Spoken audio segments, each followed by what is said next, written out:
السلام عليكم ورحمة الله وبركاته. إن الحمد لله نحمده ونستعينه ونستغفره ونعوذ بالله من شرور أنفسنا ومن سيئات أعمالنا. من يهده الله فلا مضل له ومن يضلل فلا هادي له. وأشهد أن لا إله إلا الله وحده لا شريك له وأشهد أن محمدا عبده ورسوله. أما بعد. அன்புள்ள சகோதரர்களே, சகோதரிகளே, தாய்மார்களே, இன்றைய தலைப்பு தனிமனித வாழ்வில் இறை செய்திகளை புரிந்து கொள்வதற்கான விதிகள் என்கின்ற ஒரு தலைப்பை உங்களுக்கு மத்தியிலே பேசலாம் என்று நினைக்கிறேன். இது என்ன தலைப்பு அப்படின்னு சொன்னால், குர்ஆனை கொண்டு படிப்பினை பெறுதல் அப்படின்னு சொல்லி நீங்க நிறைய பயான் உரைகள் கேட்டிருப்பீர்கள். குர்ஆன் எப்படி எங்களுக்கு படிப்பினைகளை எல்லாம் என்ன செய்கிறது, தருகிறது என்று சொல்லி நாம் நிறைய உரைகளை கேட்டிருப்போம். அதுல ஒரு குறிப்பிட்ட ஒரு பகுதி தான் எங்களுடைய சொந்த வாழ்க்கையோடு குர்ஆன் பேசக்கூடிய விஷயம். நம்ம படிப்பினை பெறுதல் என்கின்ற அடிப்படையில நிறைய விஷயங்களை குர்ஆன் ஓதுகின்ற பொழுது படிப்பினைகளை பெற்றிருப்போம். ஆனா எங்களுக்கு ஒரு சொந்த லைஃப் ஒன்று இருக்கு. பிறரிடத்தில் சொல்ல முடியாத ஒரு சொந்த லைஃப் என்ன செய்யும், எல்லாருடைய வாழ்க்கையிலும் இருக்கு. இதை குறித்து குர்ஆன் பேசக்கூடிய செய்திகள் சில பொழுது எங்களை ஆர்வமூட்டக்கூடியது போன்றும், எங்களை எச்சரிக்கக்கூடியது போன்றும், நாம் எங்களோடு பேசுவதற்காகவே இறக்கப்பட்ட வசனங்கள் போன்றும் நிறைய வசனங்களையும் நிறைய ஹதீஸ்களையும் நாங்கள் உணர்வோம். இது வெளி உலகத்துக்கான பொதுவான படிப்பினையாக இருக்காது. அந்த வசனத்துல எங்களை மட்டும்தான் நம்ம என்ன செய்வோம், பார்ப்போம். அல்லது எங்களை போன்றவர்களை நம்ம பார்ப்போம். நம்மை போன்றவர்களை அல்லது நம்மை மட்டும் என்ன செய்வோம், நம்ம அதுல பார்ப்போம். இந்த மாதிரி வசனங்களை புரிஞ்சு கொள்றது, ஏன்னா ஒவ்வொரு மனிதனுடைய வாழ்க்கையிலையும் சோதனைகள் இருக்கும், கஷ்டங்கள் இருக்கும். நம்ம இன்றைக்கு சிரிக்கக்கூடிய சிரிப்புக்கும் சந்தோஷத்துக்கும் பின்னால பலவிதமான துன்பங்களை கடந்து வந்திருப்போம். ஏன் இப்பொழுது கூட பல துன்பங்களை நாங்கள் கடந்து கொண்டிருப்போம். சில வசனங்களை ஓதுகிற நேரத்தில் அது நமக்காக இறக்கப்பட்ட வசனங்கள் போல நம்ம என்ன செய்வோம், உணர்வோம். அதே போன்று சில வசனங்கள் என்னை எச்சரிப்பதை போன்று நம்ம உணர்வோம். இது அடுத்தவர்களிடத்திலே பகிர்கின்ற பொழுது அடுத்தவர் என்ன நினைப்பாருண்டா, இவன் நம்மளுக்கு சம்பந்தமாக நினைக்கிறான், இவனுக்கு இந்த வசனத்துக்கு சம்பந்தமே இல்லை அப்படின்னு நம்மளும் மற்றவர்கள் சொல்ற நேரத்தில் உணர்ந்திருக்கிறது தானே. அதே மாதிரி நாங்கள் பிறரிடத்துல சொல்லுகின்ற பொழுதும் இவருக்கு சம்பந்தமான வசனம் நினைக்கிறார், இந்த வசனத்துக்கு இவருக்கு என்ன எந்த விதமான சம்பந்தமும் இல்லை என்று உணர்வார்கள். இது போல நிறைய குர்ஆன் வசனங்களை நாங்கள் உணர்ந்திருப்போம். இந்த விஷயங்களில் எது சரி எது பிழை என்ற கேள்வி எங்களிடத்துல இருந்து கொண்டுதான் இருக்கும். உண்மையிலேயே இந்த வசனம் எனக்குரியது என்று நான் புரிந்தது சரிதானா, இந்த வசனம் என்னை எச்சரிக்கிறது என்று நான் புரிந்தது சரிதானா, நான் நல்லவனாக என்னை உணர்ந்திருக்கிறேனே இந்த வசனங்களின் ஊடாக அது உண்மையில் சரிதானா, அல்லது என்னை முழுமையாக ஒரு கெட்டவனாக நான் உணர்ந்திருக்கிறேனே இந்த வசனங்கள் ஊடாக அது சரிதானா என்ற ஒரு குழப்ப நிலை பலரிடத்தில் இருப்பதை நம்ம பார்க்கிறோம். இதிலையும் குறிப்பாக சிலர் தங்களை அதீத எண்ணத்தோடு சில குர்ஆன் வசனங்கள் ஒப்பிட்டுக் கொண்டிருப்பார்கள். அந்த நபிக்கு இறங்கின மாதிரி தான் இவருக்கு இறங்கினதா நினைப்பாங்க. நபிக்கு இறங்கின அதே தன்மையில் அவரை உணர்ந்து கொண்டிருப்பார்கள். அல்லாஹ் தஆலா என்னை தான் இந்த வசனத்துல சொல்றான் என்பது போல நான் என்ன செய்கிறேன், உணர்கிறேன். ஆனா பக்கத்துல உள்ளவற்றை நீங்க கேட்டீங்கன்னு சொன்னா இவனுக்கு இந்த வசனத்துக்கு என்ன எந்த விதமான சம்பந்தமும் இல்லை, ஆனா அவருக்கு இறங்கினது மாதிரியே என்ன செய்யறாரு, சொல்லி கேட்கிறாருன்னு சொல்லுவோம். எப்படி இதை புரிந்து கொள்வது? பொதுவான படிப்பினைகள் வேறு, இது எனது வாழ்க்கைக்கு தான் பொருத்தம் என்று எப்படி உணர்ந்து கொள்வது, இது ஒரு இடம் இந்த தலைப்புக்கான அவசியத்தில். இன்னொன்று என்ன என்று சொன்னால், பல வசனங்களை நாம் பிறருக்கு உபயோகிப்போம். ஏதாவது பிரச்சனைமான டைம்ல ஒரு ஹதீஸை கொண்டு போய் மனைவிக்கு எச்சரிப்போம், நரகத்திலே பெண்களை அதிகமாக கண்டே உங்களுக்கு தான் சொன்னது அப்படின்னு. அப்போ ஒரு தனி மனித வாழ்க்கையில எப்ளை பண்றோம். இந்த மாதிரியான விஷயங்களை ஒரு தனிப்பட்ட வாழ்க்கையில நம்ம பொதுவான இடங்களில் உபயோகப்படுத்துகிற நேரத்தில் நாம சரியான விதியை என்ன செய்ய வேண்டும், புரிந்திருக்க வேண்டும். இந்த பகுதி படிப்பினையுடைய சப்ஜெக்ட்ல அதிகமாக என்ன செய்வதில்லை, பேசப்படுவதில்லை என்பதனால இதை நம்ம புரிந்து கொண்டோம். ஒரு குறிப்பிட்ட ஒரு 6 அடிப்படைகளை பொதுவாக குர்ஆனும் சுன்னாவை நம்ம எமது வாழ்க்கைக்கு பொருத்தமாக புரிந்து கொள்வதாக இருந்தால் இந்த 6 விதிகள் அப்படி என்றது 6 மட்டும்தான் மட்டிட முடியாது. 6க்குள்ள நான் சுருக்கி என்ன செய்கிறேன் சொல்கிறேன். இதற்குள்ள நம்ம புரிந்து கொண்டோம் என்றால் நிச்சயமாக அது நமக்குரிய வசனம் தான், இல்லைன்னா இது நமக்கு இல்லை என்று நம்ம என்ன செய்ய வேண்டும், புரிந்து கொள்ள வேண்டும். இதிலையும் சில அடிப்படையான சில விஷயங்கள் என்ன என்றால், இது மனிதன் பொதுவாகவே எந்த விஷயத்தை யோசித்தாலும் தனக்கு சார்பாகவும் பிறருக்கு எதிராகவும் யோசிப்பான். இது இயற்கை. மனிதன் அடிப்படையில் படைக்கப்பட்டிருப்பது சுயநலவாதியாகத்தான். மனிதனுடைய அசல் பொதுநலம் அல்ல, சுயநலம். சொர்க்கத்துக்கு போறதும் சுயநலம் தான். சுயநலத்தின் காரணமாக பிறப்பதுதான் பொதுநலம். சுயநலம் யாரிடத்தில் இருக்கிறதோ அந்த சுயநலத்துடைய வடிவம் சரியாக அமைகிற நேரத்தில் அவர் உண்மையான பொதுநலவாதியாக என்ன செய்வார்? மாறுவார். தர்மம் செய்வது நான் சொர்க்கம் போகணும் என்பதற்காக. தர்மம் செய்யப்பட்டவன் சொர்க்கம் போனது ரெண்டாவது என்ன செய்யும் இருக்கும். எனவே சுயநலம் என்பது மனிதனுடைய அடிப்படை. யாரு நான் முழுமையாக பொதுநலவாதியாகவே வாழ்ந்தேன் என்ன செஞ்சிடக்கூடாது, சொல்லிடக்கூடாது. சுயநலம் தான் அடிப்படை, பொதுநலம் தற்காலிகமானது. பொதுநலம் தற்காலிகமானது. சுயநலம் எப்பொழுது தவறாகும் என்றால் பிறருடைய உரிமைகள்ல போய் நம்ம கை இடுகிற நேரத்தில் என்ன செய்யும், அது தவறாக மாறும். இந்த சிந்தனை போக்கு என்ன செய்யும்டா மனிதனை எப்பொழுதும் தனக்கு சார்பான சிந்தனையையும் பிறருக்கு எதிரான சிந்தனையும் தான் இருந்து கொண்டே இருக்கும். இப்படியும் குர்ஆன் வசனங்கள் உபயோகிக்கிறவங்க இருக்கிறாங்க. ஏதாவது நல்ல ஆர்வம் ஊட்டக்கூடிய உறுதிப்படுத்தக்கூடிய வசனங்களை எல்லாம் எடுத்துக்கண்டா அது தனக்கு இறங்கின மாதிரியும், தப்பத்தியதா அபில் லஹபி வத்தம் இது போன்ற வசனங்கள் அடுத்தவனுக்கு இறங்கின மாதிரி என்ன செய்வாங்க, உபயோகப்படுத்தக்கூடிய மக்களை நீங்க பாப்பீங்க. இதெல்லாம் எவ்வளவு ஒரு பாதிப்பை என்ன செய்யும், ஏற்படுத்தும், எந்த மாதிரியான ஒரு நிலையை ஏற்படுத்தும் என்பதை இந்த விஷயங்களை நம்ம படிக்கிற நேரத்தில் என்ன செய்வோம், நம்ம புரிந்து கொள்வோம். முதலாவது அன்புள்ள சகோதரர்களை, நம்ம இப்ப தெரிஞ்சு கொண்ட விஷயம் முதலாவது என்ன, படிப்பினை என்பது பொதுவாக பாவிகளுக்கான எச்சரிக்கை, நல்லவர்களுக்கான ஆர்வமூட்டல், வழிகாட்டல். இதுதான் நம்ம படிப்பினை என்று பொதுவாக நம்ம வழங்கி வைத்திருக்கிறோம். இந்த படிப்பினையில் தனி மனித வாழ்வுக்குரிய படிப்பினையும் உண்டு என்பதை நம்ம இதனூடாக புரிந்து கொண்டோம். தனி மனித வாழ்க்கைக்கான படிப்பினை நம்ம குர்ஆனை ஓதுகிற நேரத்தில், ஹதீஸ்களை படிக்கிற நேரத்தில் தனி மனிதனுக்கான சில செய்திகள், அது எனக்கான செய்திகள்.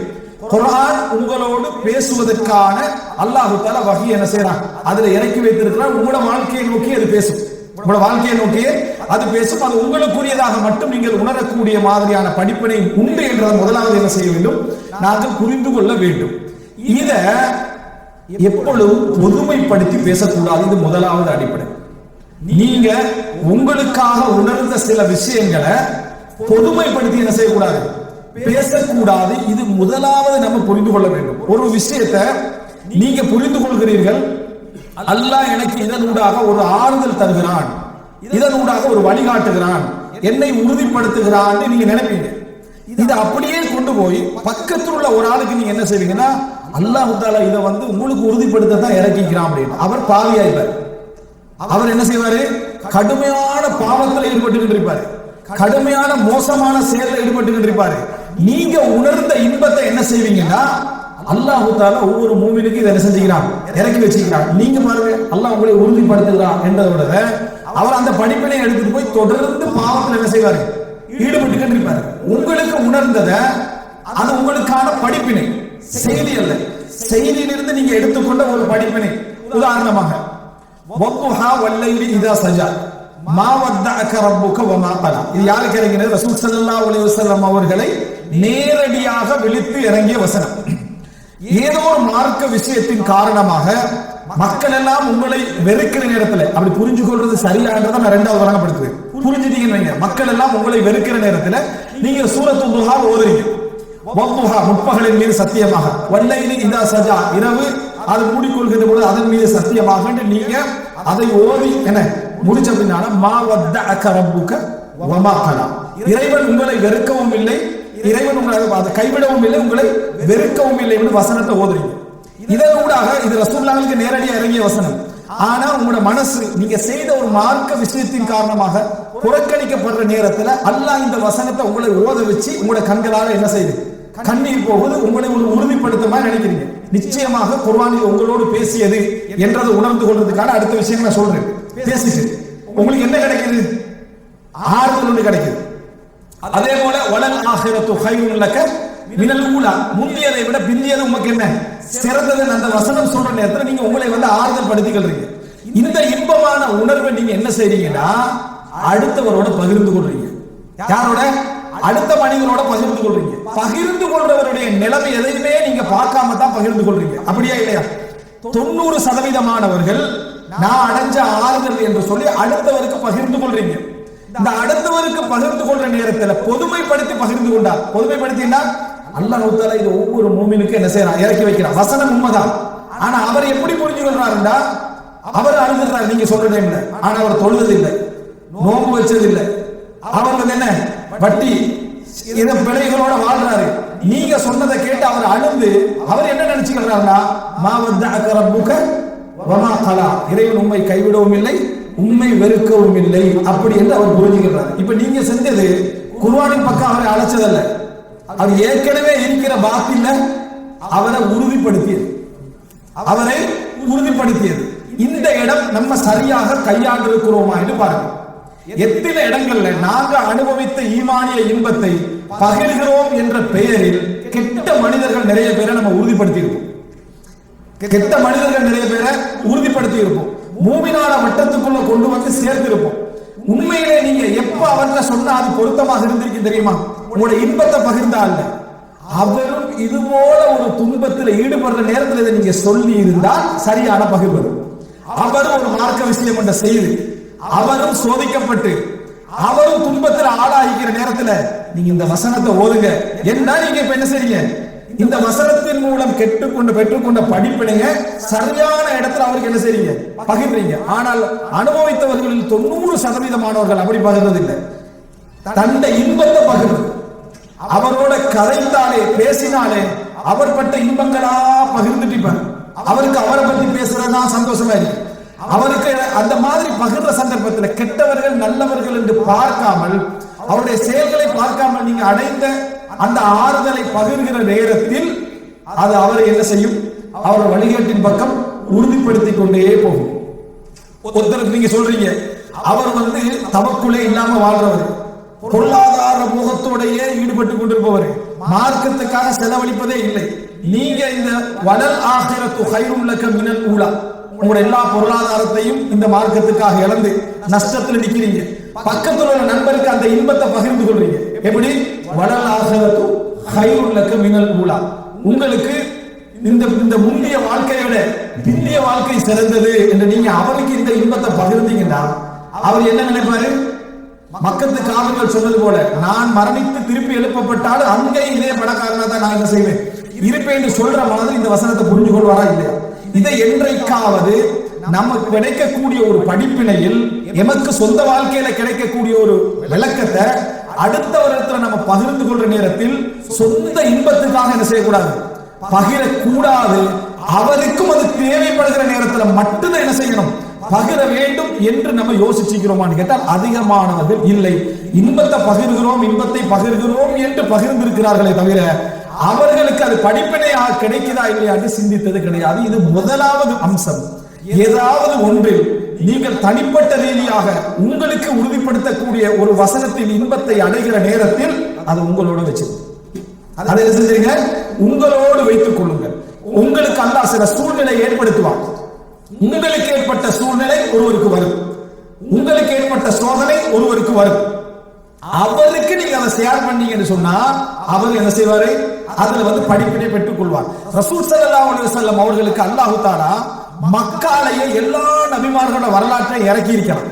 அப்படி இறக்கல, சந்தர்ப்பத்துக்கு ரசூலுல்லாஹ் ஒரு சோதனை பட்டு அனுபவிக்கிற நேரத்தில் மூசா அலைஹிஸ்ஸலாத்து வரலாறு எல்லாம் என்ன செய்வான்?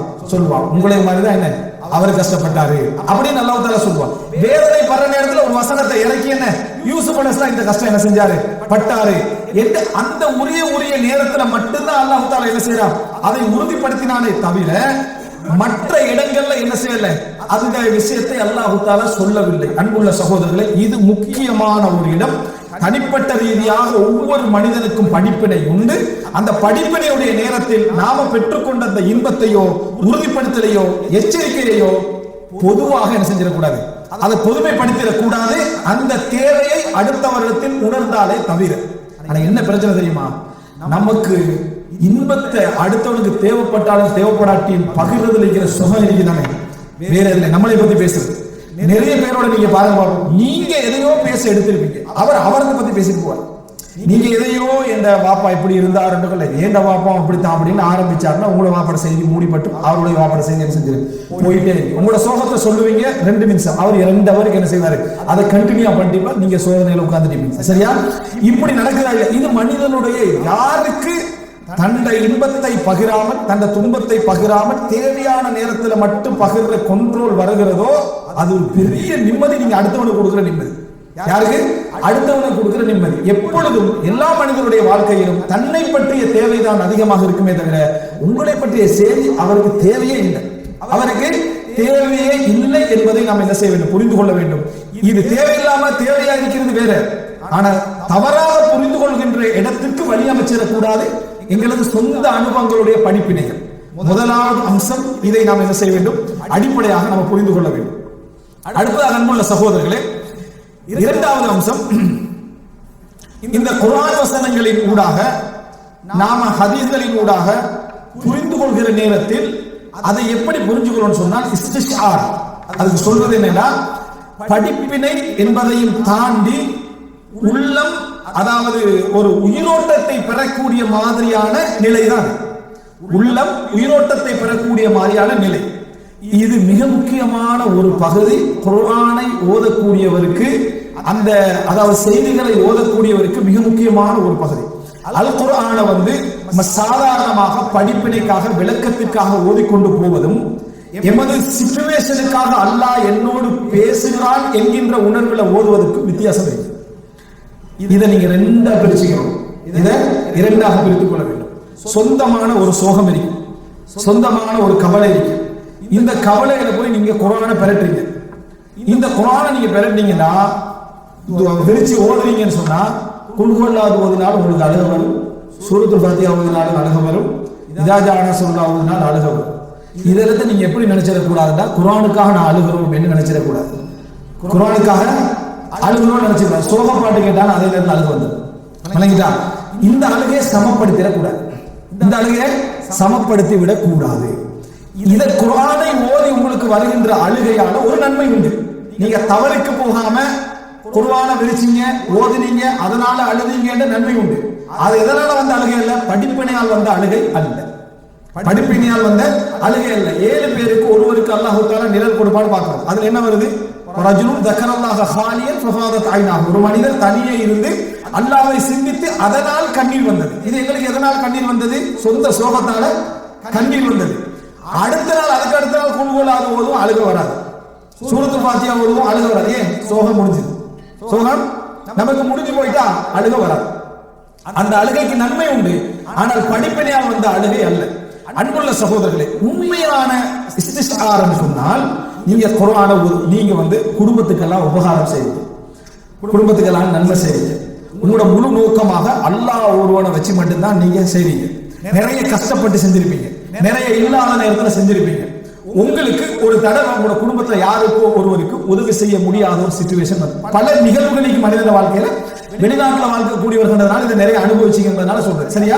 ஒரு இடம் வந்துட்டு அப்ப நீங்க கொஞ்சம் 2 மாசத்துக்கு பிறகு நான் என்ன செய்வேன், முயற்சி எடுக்கிறேன் ஒரு வார்த்தை சொன்ன உடனேயே இப்படிதான் வீட்டை கட்டிக்கிறான், கல்யாணம் முடிச்சு வச்சுக்கிறான், வாகனம் வச்சுக்கிறான், எந்த விதமான கொடுப்பனம் இல்லாம வாழ்றான் ஒரு வசனம் உங்களுக்கு வந்தா கொடுக்கணும் என்ற ஆசை உள்ள உங்களுக்கு என்ன செய்யும்னா சரியான முறையில் என்ன செய்யும்?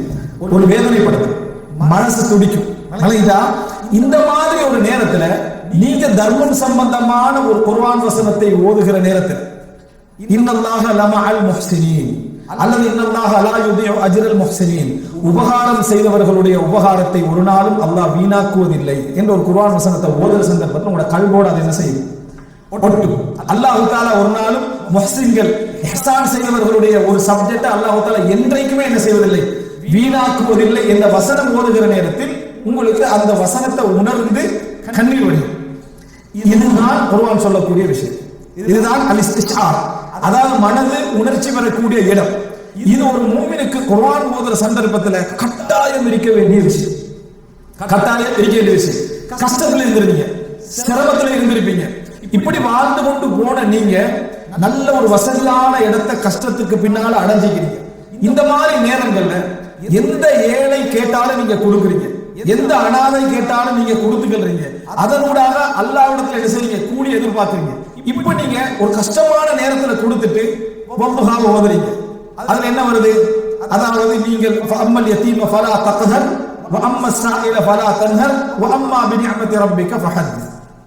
நீங்க அனாதையை அரட்ட வேண்டாம், கேட்பவரை விரட்ட வேண்டாம், அல்லாஹ்வுடைய அருளை பேசுகின்ற வடிவத்தில் நீங்கள் என்ன செய்யுங்கள், நடந்து கொள்ளுங்கள் என்ற வசனத்தை நீங்க ஓதுனீங்கன்னா, ஒரு தர்மத்தை நீங்க கஷ்டப்பட்டு செஞ்சுட்டு ஓதுற நேரத்துல உங்களோட உள்ளம் என்ன செய்யும்? இஸ்திஷார், அதை உலக ரீதியாக என்ன செய்யும்? உணர ஆரம்பிக்கும். உங்களுக்கே ஒரு உருக்கமான ஒரு நிலை, கண்ணீர் மல்கின்ற நிலை என்ன செய்யும்? ஏற்படும். இது யாருக்கு இடையில இருக்குன்னா உங்களுக்கும் இறைவனுக்கு இடையில அதை என்ன செய்ய இருக்க வேண்டும். இது ஒரு மூவினிடத்துல இருக்க வேண்டிய ஒரு முக்கியமான ஒரு பகுதி. இதுல நீங்க சட்டம் விளங்கல, இதுல நாசிக் மன்சூக், எது மாற்றப்பட்டது எது மாற்றியது அது அல்ல, இதனுடைய விளக்கம் அதல்ல. ஆனா குர்ஆன் வசனம் ஓதுற நேரத்துல உங்களுக்கே அது பேசப்படுவதை போன்று நீங்க உணர்ந்தீங்கன்னா நிச்சயமாக உங்களுடைய நல்ல செயலின் காரணமாக அல்லாஹ் காட்டிய ஒரு ஹிதாயத், அது உள்ளத்துக்கு அல்லாஹ் காட்டக்கூடிய ஹிதாயத். இதுல வரையறைகள் உண்டு, அது பின்னால நான் சொல்றேன். இது அல்லாஹ் காட்டக்கூடிய ஒரு ஹிதாயத். இப்ப உதாரணமா நீங்க ஒரு வழிகேடான வாழ்க்கையில இருந்தீங்க, தவறான வாழ்க்கையில இருந்தீங்க, இணை வைப்புல இருந்தீங்க, மார்க்கத்துடைய நேர்வழிகள் தெரியாம இருந்தீங்க.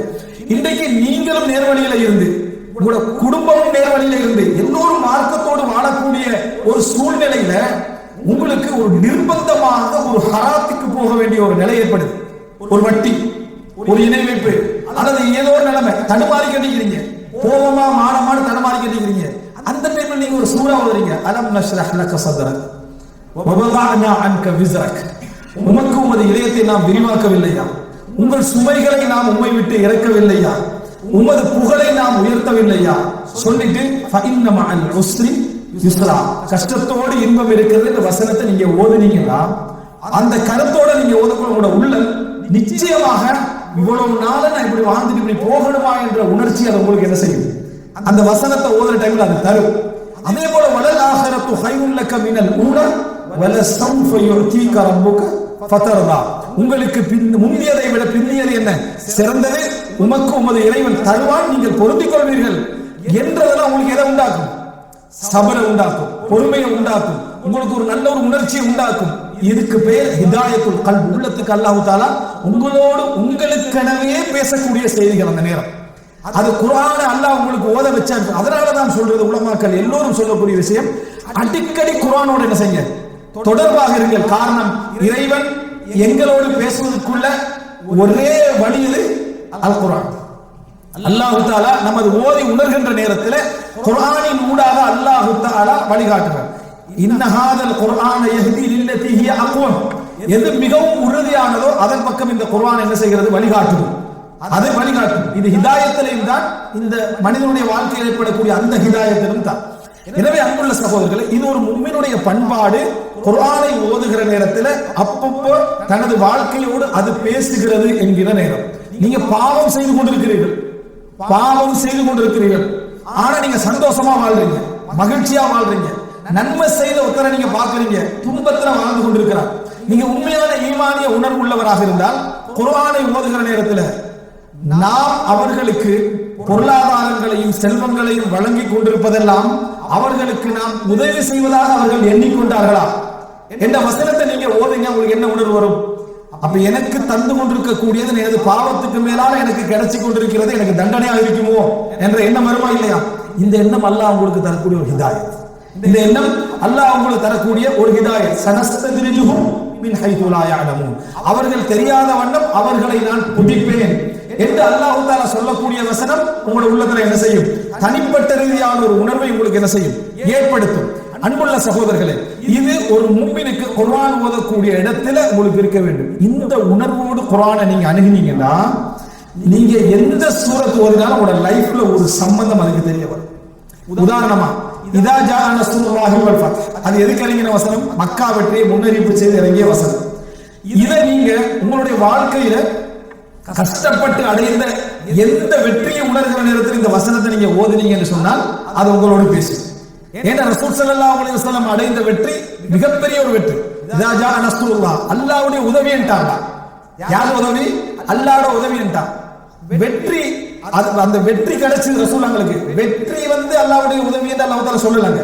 அல்லாஹ்வுடைய உதவியின் காரணமாக வெற்றி என்ன செஞ்சது, கிடைத்தது. வெறுமனே வெற்றி எல்லாம் அல்லாஹ்வுடைய உதவி இல்லைன்னு அடுத்த பதில் சொல்லுவேன். இதா ஜா நஸ்ருல்லாஹ், அல்லாஹ்வுடைய உதவியும் வெற்றியும் உங்களுக்கு என்ன வந்து விட்டால் நீங்க என்ன செய்யணும்? ஃபஸப்பிஹ் பிஹம்தி ரப்பிக வஸ்தக்ஃபிர் இன்னஹு கான தவ்வாபா. நீங்க அல்லாஹ்வை துதி செய்து புகழ்ந்து அவரிடத்துல பாவ மன்னிப்பு தேடுங்கள். ரசூல் ஸல்லல்லாஹு அலைஹி வஸல்லம் இந்த வசனம் இறங்கினது என்ன செஞ்சாங்க? ஒவ்வொரு தொழுகையிலும் சுப்ஹானக அல்லாஹும்ம ரப்பனா வ பிஹம்திக் அல்லாஹும்ம ஃபிர்லி, இந்த வசனம் இறங்கினதிலிருந்து நடைமுறைப்படுத்துகின்ற வண்ணம், யா அல்லாஹ் நீ தூய்மையானவன், புகழுக்குரியவன், என்ற பாவத்தை மன்னிப்பாயாக செய்ய ஆரம்பிச்சாங்க. இந்த செய்தி நீங்க படிச்சிருந்து உங்களோட லைஃப்ல ஒரு வெற்றியை நீங்க காணுகிற நேரத்துல இதா ஜா நஸ்ருல்லாஹ் என்ற வசனத்தை நீங்க ஓதுனீங்கன்னா அந்த வசனத்தினூடாக மக்கா வெற்றிக்கு மட்டுமல்ல அல்லாஹ் தஆலா வெளிக்காட்டியது பெரிய வெற்றியின் பொழுது 2 வருடம் நபிகளார் எடுத்த 20 வருடம் நபிகளார் எடுத்த அந்த முயற்சியுடைய விளைவை ரசூலுல்லாஹ் காண்ற நேரத்திலேயே இந்த வசனத்தை அல்லாஹ் இறக்குறானா, அற்பமான வெற்றிகளை நம்ம அடைவதற்கு மட்டும் என்ன இருக்கணும்? இஸ்திக்பார் இருக்கணும், பாவ மன்னிப்பு தேடணும் என்கின்ற ஒரு ஹிதாயத்துல் கல்புன்னு உங்களுக்கு என்ன செய்யும், கிடைக்கும். எச்சரிக்கையாக இருக்கலாம், ஆர்வமூட்டுதலாக இருக்கலாம். உள்ளம் உணர்ச்சி பெறுதல் என்பது நீங்க கட்டாயம் குர்ஆனோடு ஒவ்வொரு இடத்துல இருக்கணும். அன்புள்ள சகோதரர்களே, சில பொழுதுகள்ல நம்ம சொந்த வாழ்க்கைக்கு மட்டும்தான் இதை யோசிப்போம்.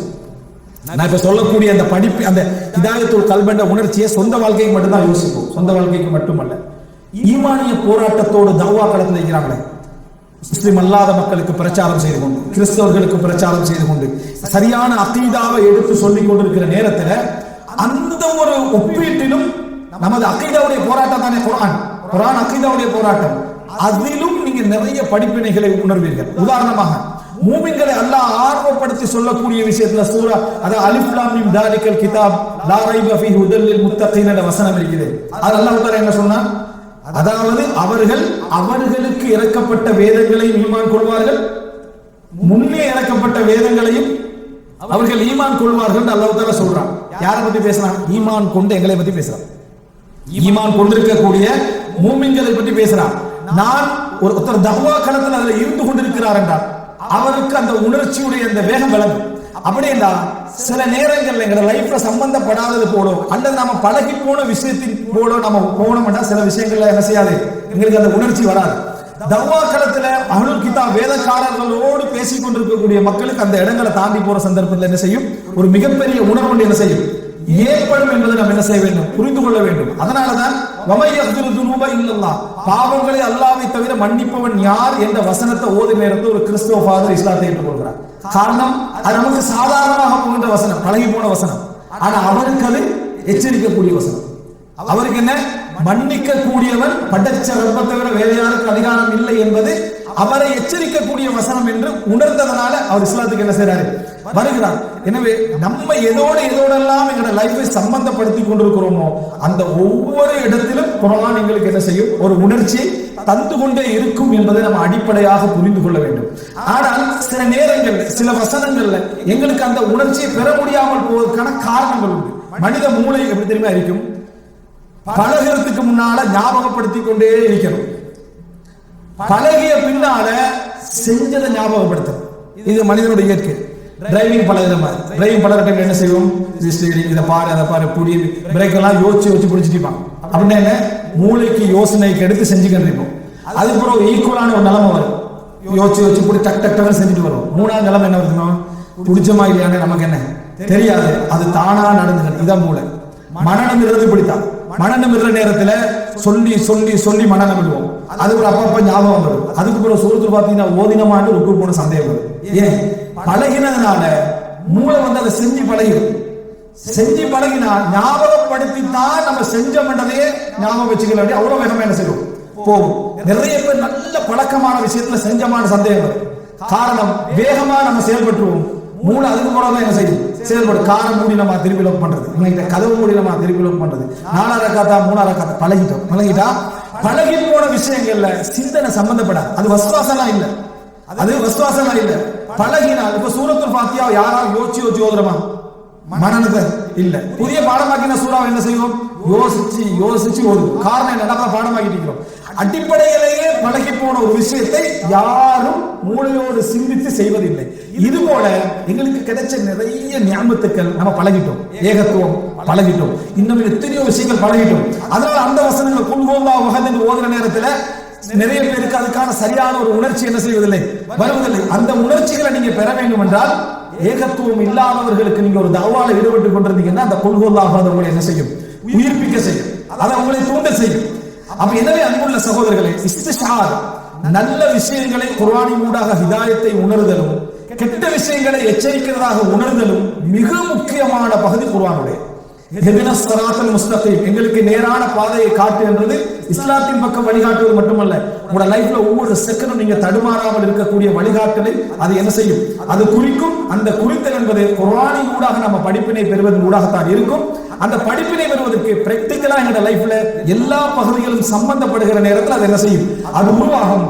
இந்த உருவான நம்ம அனுபவித்த விஷயத்தை அடுத்த வருடத்தில் தேவை ஏற்படும் பொழுது மட்டும்தான், அவருக்கு எங்களுக்கு இல்ல, அவருக்கு தேவை ஏற்படும் பொழுது மட்டும்தான் என்ன செய்யணும், நம்ம பகிர்ந்து கொள்ள வேண்டும். இல்லைன்னா தவறான வழிகாட்டுதலை எங்கள் அனுபவத்தின் ஊடாக நம்ம என்ன செஞ்சுவோம், செய்து விடுவோம் என்பதை நம்ம புரிந்து கொள்ள வேண்டும். இது மிக முக்கியமான ஒரு அடிப்படை என்பதை நம்ம தெரிஞ்சுக்கணும். ஒரு செய்தியை சொல்லி அடுத்த பகுதிக்கு வருகிறேன். அனஸ் ரலியல்லாஹு அன்ஹு அவர்கள் ஹஜ்ஜாஜ் இப்னு யூசுப் கேட்கிறாரு, ஒரு பெரிய தண்டனை ஒன்று சொல்லுங்க, ரசூலுல்லாஹ் கொடுத்த பெரிய தண்டனை ஒன்று சொல்லுங்க என்று ஹஜ்ஜாஜ் இப்னு யூசுப் கேட்கிறார். அனஸ்லாம் சொல்றாங்க, ரசூல் ஸல்லல்லாஹு அலைஹி வஸல்லம் உரணியூர் கோத்திரங்கள் மதீனாவுக்கு வந்தாங்க.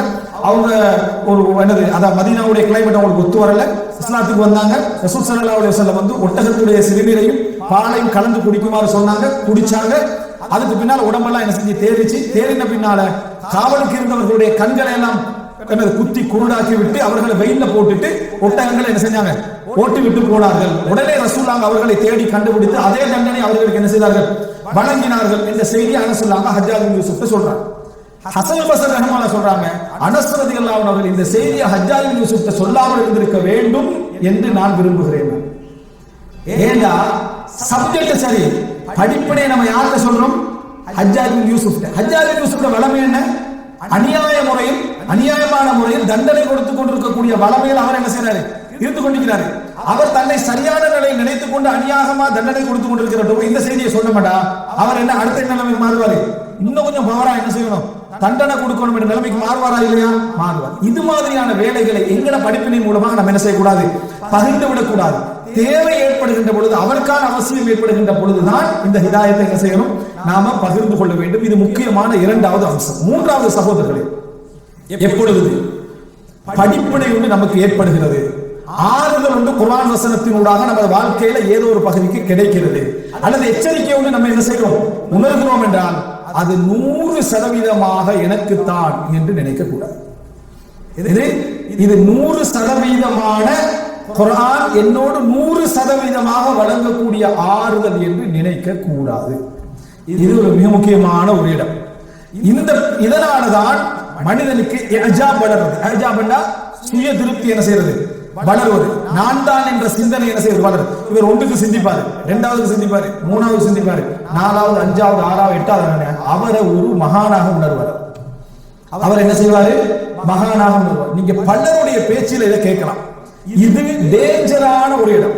இது என்ன செய்யும், ஒரு ஆபத்தான ஒரு இடம். படிப்பினை பெற்று உணர்வு பெற்று வழிகளை பெற வேண்டிய நிலையில இருந்து தன்னை ஒரு நல்ல ஒரு அடியானாக காட்டக்கூடிய நிலைமைக்கு அவர் என்ன செய்வார், கொஞ்சம் காலத்தமான நான் எந்த பிரச்சனையோட குர்ஆனை திறந்தாலும் அல்லாஹ் என்னோட நேரடியாக என்ன செய்வான், பேசுவான். இது நல்ல என்ன வார்த்தைகள் நல்லதாக இருந்தாலும் தன்னை பெருமைப்படுத்தக்கூடிய ஒரு வார்த்தை. எந்த பிரச்சனை குர்ஆன், நான் எந்த ஒரு சம்பவம் நடக்க போனாலும் கனவு கண்டுறாங்க கொஞ்சம் பேர். எப்படி எந்த ஒரு சம்பவம் நடக்க போனா எனக்கு ஒரு மாசத்துக்கு முன்னால கனவு வரும். இது என்ன அப்படின்னா ஒன்று ஒரு பொய் சொல்றாரு, அல்லது சும்மா முடிச்சுட்டு தூங்குறதெல்லாம் கனவா நினைக்கிறார். ஏன் நமக்கு எப்பயுமே நம்ம அண்டைக்குள்ள பிரச்சனையை பத்தி யோசனை இருந்துதான் இருக்கு. அதெல்லாம் ஒரு கனவாக என்ன செய்யறாரு, நினைக்கிறார். இந்த மாதிரி உள்ளவர்கள் நீங்க பார்க்கலாம். அது போல என் வாழ்க்கையில எது ஒன்று நடந்தாலும் என்ன அல்லாஹ் தஆலா உடனடியாக எனக்கு ஒரு ஏதோ ஒரு விஷயத்தை என்ன செஞ்சுவாங்க, வைத்து விடுவார். இதெல்லாம் இறைவனுடைய நல்லெண்ணத்துல வரக்கூடிய வசனம் அல்ல, அவர் மீது நல்லெண்ணத்துள்ள வசனம், அவர் மீது நல்லெண்ணத்தில் உள்ள வசனம். இந்த விஷயத்தை பற்றி ரசூல் ஸல்லல்லாஹு அலைஹி வஸல்லம் அவங்க சொல்றாங்க, நான் உங்கள் மீது பாவத்தை பயப்படவில்லை. ரசூலுல்லாஹ் பயந்தது அதிகமா பாவத்தை, ஆனா ஒரு பாவத்தோட ஒப்பிடக்கூட சொல்றாங்க, உங்கள் மீது பாவத்தை பயப்படவில்லை. பாவம் செய்யாமல் உங்களுக்கு ஒரு சுய பெருமை ஒன்று ஏற்படும். சுய திருப்தி ஒன்று ஏற்படும். அதை நான் பயப்படுகிறேன் அப்படி என்று சொல்லி ரசூலுல்லாஹி ஸல்லல்லாஹு அலைஹி வஸல்லம் சொன்னார். இது ஒரு ஆபத்தான இடம். இப்ப எப்பொழுதுமே நாம் என்ன தெரிந்து கொள்ள வேண்டும், குர்ஆன்ல நீங்க எந்த படிப்பினை, உதாரணமாக நீங்க வேதனையோடு இருக்கிற டைம்ல நிறைய தர்மங்களை செய்து கஞ்சன் என்ற பெயரை எடுக்கிற நேரத்தில் உங்களுக்கு ஒரு ஆறுதலாக அல்லாஹ் தஆலா முஹ்சின்களோடு இருக்கிறான், உபகாரம் செய்கின்றவர்களோடு இருக்கிறான் என்ற வசனம் நிச்சயமா உங்களோட உள்ளத்தை டச் பண்ணும். நீங்க அதனால அழுவீங்க, நீங்க உண்மையாக இருப்பதனால. ஆனால் உண்மையிலேயே 100% எனது தர்மங்கள் ஏற்றுக்கொள்ளப்பட்டதா, நான் உண்மையிலே அல்லாஹ்வுக்காக வேண்டி வாழ்ந்தேனா, இந்த செய்த தர்மங்கள் எல்லாம் நான் முஹ்சின் என்ற பெயரில் வருவேனா என்றது கேள்விக்குறிதானே? நிச்சயமாக இல்லையா? அப்ப எனவே அந்த வசனம் நான் என்னை வெளிப்படையாக புரிந்து கொள்கின்ற வசனம். ஆனா 100% அந்த வசனத்துக்கு நான் பொருத்தமானவனா தெரியாது. அப்ப நீங்க கண்ணால கண்ணீர் வடிக்கிற அந்த நேரம், யா அல்லாஹ் இந்த வசனத்துக்குரியவராக என்னை ஆக்கிவிடு, துஆ கேட்டுங்க. இந்த வசனத்துக்குரியவராக என்னை ஆக்கிவிடு என்று துஆ கேட்டுங்க. நான் ஏற்கனவே சொன்னது போல உடனே நீங்க ஷேர் பண்றதுன்றது 100% நீங்க அதுக்குள்ள இருக்கிறீங்க என்ற ஒரு உணர்ச்சியில தான் என்ன செய்யுங்க, ஷேர் பண்றீங்க. அந்த இடத்துக்கு உங்களை கொண்டு போய்விட வேண்டாம். அதே போலதான் சில வசனங்கள் உங்களை எச்சரிக்கும். இந்த எச்சரிக்கிறதை பொறுத்த வரைக்கும் நீங்க என்ன நினைச்சிடக்கூடாதுன்னா 100% நான் இதில் இருக்கிறேன் என்கின்ற அடிப்படையில் எச்சரிக்கைன்னு நீங்க நினைக்க கூடாது. சில பொழுதுகள்ல அது உங்களுக்குரிய வசனமா இருக்க, குஃபார்களுக்குரிய வசனமாக இருக்கும், காவர்களுக்குரிய வசனமாக இருக்கும். உங்களை நீங்க அதுல நினைச்சு நிராசை அடைந்து கொள்வீர்கள். நிராசை அடைந்து கொள்வீர்கள் என்ன தெரியுமா? நீங்க நினைக்க கூடாது தவறான விஷயங்கள்ல தான் எங்களுக்கு இஸ்லாத்துல நிராசை வரும். அப்படி இல்லை, நல்ல விஷயங்களால நிராசை வரும். ஒரு மனிதனுக்கு எங்க சமுதாயத்தில் அந்த தௌவா காலத்தில் அது இருக்குது. அது என்னன்னா, எந்த நல்லது செஞ்சாலும் திருப்தி அடைகிறது. விமர்சிக்கிறது மட்டும்தான், அதாவது அடுத்தவர்களுடைய நல்ல விஷயங்களை திருப்தி அடையாமல் இருக்கிறது மட்டும்தான் தௌவா நினைக்கிறது. ஒருத்தர் பள்ளிக்கு வராம இருப்பாரு, பள்ளிக்கு வரும்னு சொல்றாரு, கஷ்டப்பட்டு கடைசி வரையில சேர்ந்துருவார். அவருக்கு சொல்றது கடைசி வரல தொழுது என்ன பிரயோசனம்ன்றது. முன்சப்புக்கு வந்துருவாரு, முன்சப்புல தொழுது பிரயோசனம் இல்லை, அவ்வளவு தக்பீர்ல என்ன செய்யணும், சேரணும்ன்றது. இப்படியே சொல்லி சலாம் கொடுத்தோடனே போயிடுவார். அவ்வளவு தக்பீர்ல சேர்ந்து முன்சப்புல சேர்ந்து சலாம் கொடுத்து போயிடும். சலாம் கொடுத்தோடனே போய் என்ன பிரயோசனம், திக்ர் இல்லை, அதுக்காக இல்லை, ஒன்றும் இல்லை, அதுக்காக போயிடுறது. அதுக்காக போய் என்ன பிரயோசனம், தொழணும், சுண்ணத்து தொழணும், முன்பின் சுண்ணத்தை என்ன செய்யணும், தொழணுன்றது. முன்பின் சுண்ணத்தை தொழுத உடனே காட்டுறதுக்கு தொழணுமா? ரசூல் ஸல்லல்லாஹு அலைஹி வஸல்லம் சிறப்பாக சொன்னது வீட்டுல தொழுதான் சொல்றது. இந்த நிலைமை பாத்தீங்கன்னா பள்ளியை விட்டு அவனை விட்டு அனுப்பும் வரைக்கும் இந்த முயற்சி நடக்கும். போன பிறகு இப்ப பள்ளிக்கையில முந்தி பள்ளிக்கு வந்துட்டு இருந்தாரு, ஒரு ஆள் சொல்றாரு இல்லை, பாதி ஒருத்தர் ஒரு பொறுப்படுத்துவார். சைத்தான் ஒரு பொறுப்பு, இவனுக்கு அவருக்கு ஒரு பொறுப்பு, அவருக்கு ஒரு பொறுப்பு. எப்படியாவது கடைசியா பள்ளிக்கு வெளியே அனுப்புற பொறுப்பு ஒரு ஆள்டா கொடுத்துருப்பான். விளங்கிட்டா? அப்படி முழுசா எடுத்து வெளியே அனுப்பிடுறது. அதுக்கு பிறகு இப்படித்தான் கொஞ்ச நாள் தொலை வராங்க, கொஞ்ச நாள் என்ன செய்யுது. அனுப்புற பாட்டி எல்லாம் யாருன்னா முன்சப்பில் விட மாட்டோம். அனுப்புறவங்க யாருன்னா ஒருத்தர் சொல்றாரு, எனக்கு அநியாயம் விளைக்கப்பட்டவருக்கு எதிராக துவா செய்யறதுக்கு முன்சப்புக்கு வந்தேன். அங்க பார்த்தா அநியாயம் விளைச்சவங்க எல்லாம் முன்சப்புல என்ன செய்யறாங்க, உட்கார்ந்துட்டீங்கிறாங்க. இந்த மாதிரியான ஒரு டீம் மட்டும் நீங்க என்ன செய்யலாம், பார்க்கலாம். இவங்க யாருன்னா எப்பொழுதுமே நிராசையை நல்ல வடிவத்தில் கொண்டு வரவங்க. எந்த வடிவத்தில்? நல்ல வடிவத்தில் கொண்டு வருகின்றவர். அவரால் அந்த 100 கொலை நடந்துச்சு. 99ஓட முடிக்க போனவன் 100 கம்ப்ளீட் பண்ணது இதுல இந்த இவரால் என்ன 99 கொலை செஞ்சு அவனுக்கு தௌபா இல்லை என்றதோட 100 என்ன செஞ்சாரு, அவரை கம்ப்ளீட் பண்ண பார்க்கிறோம். ஒரு நல்ல மார்க் அறிவுள்ளவற்றை போன நேரத்தில் அவர் வழிகாட்டுறார். மன்னிப்புக்கு நமக்கு என்ன சம்பந்தம் இல்லை, மன்னிக்கிறவன் யாரு, ரப்புல் ஆலமீன். பாவத்துடைய பெருமானம் அல்லாஹ்வுக்கு தெரியும். அல்லாஹ் தஆலா இதை திருந்துறதுக்கு வந்திருக்கிறார். திருந்துறதுக்கு வந்த மனிதர்கிட்ட பாவத்துல பெருமானம் உணர்ந்துதான் வந்திருக்கிறார். இன்னும் பாவத்தை பெருமானத்தை கூட்டி உனக்கு வாய்ப்பே இல்லை என்ற லெவலுக்கு என்ன செய்யக்கூடாது, நம்ம செஞ்சுவிடக் கூடாது என்பதில் மிகவும் கவனமாக இருக்க வேண்டும். எங்கேயாவது நீங்க ஒரு வசனம், ஒரு ஹதீஸ் பாருங்க, பெரும் பாவத்தோடு ரசூலுல்லாஹ்களுக்கு முன்னால வந்தவங்களுக்கு ரசூலுல்லாஹ் தஸ்பீஹ் செஞ்சு இன்னா லில்லாஹி வ இன்னா இலைஹி ராஜிஊன் லா ஹவ்ல வலா குவத்த இல்லா பில்லாஹ் என்று சொன்னதா ஒரு செய்தியை காட்டுங்க. நம்மட தக்குவா எங்களுக்கு அல்லாஹ் கடையில இருக்கிறது. முன்னாள் உள்ளவர் விபச்சாரத்துக்கு தௌபா செய்ய வந்திருப்பாரு. இவர் இருக்கிற அதுக்காரெல்லாம் சொல்லி அவரை ஏசி சரியா சரி என்ன செய்ய என்று ஒரு ஆறுதல் கொடுக்கிற மாதிரி வைப்பார். ரசூலுல்லாஹ்களுக்கு முன்னால் எனக்கு விபச்சாரத்துக்கு அனுமதி தாங்கன்னு கேட்டாங்க. தானே விபச்சாரம் செய்யன்னு கூட சொல்லல, விபச்சாரத்துக்கு அனுமதி தாங்க. சில சஹாபாக்கள் கோவித்துக் கொண்டார்கள். ஆனா ரசூல் ஸல்லல்லாஹு அலைஹி வஸல்லம் பக்கத்துல உட்கார வச்சு அவருக்கு விளங்கப்படுத்தி துஆ கேட்டு அனுப்பினாங்கன்னு பார்க்கணும். பள்ளியில ஒன்றுக்கு இருந்தவரை நம்ம பார்க்கணும், பெரும் குற்றச்செயல். ஆனா ரசூல் ஸல்லல்லாஹு அலைஹி வஸல்லம் விடுங்கன்னு சொன்னாங்க. சஹாபாக்கிட்ட சொல்லி என்ன தண்ணீர் ஊற்ற சொன்னாங்க, புறவு சொல்லி கொடுத்தாங்க. ரசூல் ஸல்லல்லாஹு அலைஹி வஸல்லம் தஅவால இது நிறைய இருந்திருப்பதை நம்ம என்ன செய்கிறோம் பார்க்கிறோம். எனவே அன்புள்ள சகோதரர்களே, நிராசை அடையக்கூடிய இந்த பாணிக்கு நம்ம வருவதற்கு ஒரு காரணமும் இதுதான். என்ன? எச்சரிக்கக்கூடிய குர்ஆன் வசனங்கள் எல்லாம் 100% பொருத்தி என்ன செய்யறது, பேசுறது. எங்களுக்கு அந்த விளக்கம் இல்லை. எங்களுக்கு அந்த விளக்கம் இல்லை. 100% பொருத்தினதுனால ஒருவருடைய வரலாறு நம்ம படிக்கிறோம். அல்லாஹ் உங்களை மன்னிக்கவே மாட்டார் ஒருத்தர் சொல்றாரு. பெரும் பாவம் செஞ்சுக்கிட்டே இருக்கிறவர் பார்த்து இவர் நல்ல மனிதர் ஆகிக்கிறார். ஆனா ஹதீஸ்ல என்ன வருது? நான் மன்னிக்க மாட்டேன் என்று சத்தியம் பண்ணதுக்கு வேற யாரு? நான் அவர்களை மன்னிக்கிறேன், உனது அவர்களை அழித்து விடுகிறேன் அல்லாஹ் தஆலா சொன்னார். ரசூலுல்லாஹி ஸல்லல்லாஹு அலைஹி வஸல்லம் கைஃப யுஃப்லிஹு கௌமுன், அதாவது தனது தூரந்த நபியுடைய பல்லிலிருந்து ரத்தம் ஓட வைத்த சமுதாயம் எப்படி வெற்றி பெறும் என்று ரசூலுல்லாஹ் சொல்லி குனுது ஓதினாங்க. அல்லாஹ் தஆலா என்ன சொல்ல? லைஸ லக மினல் அம்ரி ஷை, அதிகாரத்தில் உங்களுக்கு எந்த பங்கும் இல்லை. அப்படின்னா ரசூலுல்லாஹ் பிரார்த்தனை எப்படி இருந்துச்சுன்னு சொன்னா யா லக ஷை, எங்கட பிரார்த்தனை மாதிரி இல்ல ரசூலுல்லாஹ் பிரார்த்தனை. அல்லாஹ்விடத்துல அவங்களை அழிக்கிறத ஒரே வழி என்ற அடிப்படையில் ரசூலுல்லாஹ் பிரார்த்தனை இருந்தது. அல்லாஹ் தஆலா சொன்னாங்க நான் மன்னிக்கலாம், அவர்களை தண்டிக்கலாம் என்று அல்லாஹ் தஆலா வசனத்தை இறக்கிறார். எனவே அன்புள்ள சகோதரர்களே, எந்த வசனத்தை எடுத்தாலும் ரஹ்மத்துடைய வசனங்கள் எல்லாம் எனக்கு, தண்டனைக்குரிய வசனங்கள் எல்லாம் உனக்கு என்ற அடிப்படையில், அல்லது தண்டனைக்குரிய வசனங்கள் எல்லாம் எனக்கே தான் இறங்குது என்று விரக்தி அடைகின்ற அடிப்படையிலும் கூட என்ன செய்யக்கூடாது, யோசிக்க கூடாது. ஏன்னா மிகப்பெரிய பாவங்கள்ல உண்டு அல்லாஹ்வுடைய ரஹ்மத்தின் நம்பிக்கை இழத்தல். லா தக்னது மிர் ரஹ்மத்தில்லா, அல்லாஹ்வுடைய கருணையில் நீங்கள் நம்பிக்கை இழந்து விட வேண்டாம். எனவே இது மிக முக்கியமான பகுதி. எந்த ஒரு வசனம் உங்களுக்கு ஹிதாயத்து காட்டுதென்றாலும் எச்சரிக்கிறதென்றாலும் 100% அது என்னை மட்டும்தான் குறிக்கிறது, என்னைத்தான் குறிக்கின்ற அடிப்படையில் நீங்க வழங்கக்கூடாது. என்னை குறிக்கலாம், நல்லதா இருந்தாலும் கெட்டதா இருந்தாலும். எப்ப உங்களை குறிக்கிறதா நீங்க விளங்கலாண்டா நீங்க செய்யற செயல் நேரடியாக சொல்லப்பட்டிருந்தா. அல்லாஹ் அதுல கூட மறுமையில் அல்லாஹ்வுடைய தீர்ப்பு நம்ம சொல்ல முடியாது. நேரடியாக ஒரு சொல், சிறுக்கு செய்தவர் என்ன அவர் நிரந்தரமாக நரகத்தில் இருப்பார். நீங்க சிறுக்குல இருக்கிறீங்க, அப்ப உங்களை நிச்சயமா என்ன செய்து குறிக்குது. இதுல உங்களோட மறுமை நிலை உங்களுக்கு என்ன தெரியாது என்பதை நம்ம புரிந்து கொள்ள வேண்டும். இது முக்கியமான ஒரு விதி. மூன்றாவதாக நம்ம புரிந்து கொள்ள வேண்டிய ஒரு அம்சம். நான்காவது அம்சம், முதலாவது குர்ஆனுடைய படிப்பினை என்பது பொதுவாகவும் உண்டு, தனிப்பட்ட மனிதனுக்கும் உண்டு. அதுல மிக முக்கியம் படிப்பினையை தேவை யாருக்கு ஏற்படுகிறதோ அவருக்கு மட்டும்தான் என்ன செய்யணும், நம்ம அதை பகிர்ந்து கொள்ள வேண்டும். இரண்டாவது, குர்ஆனுடைய வசனங்களின் ஊடாக நேர்வழியையும் எச்சரிக்கையையும் உணர்தல் என்பது தனிப்பட்ட வாழ்க்கையில மிக முக்கியமான ஒரு பண்பாடு, செயல்பாடு முஃமினுடைய.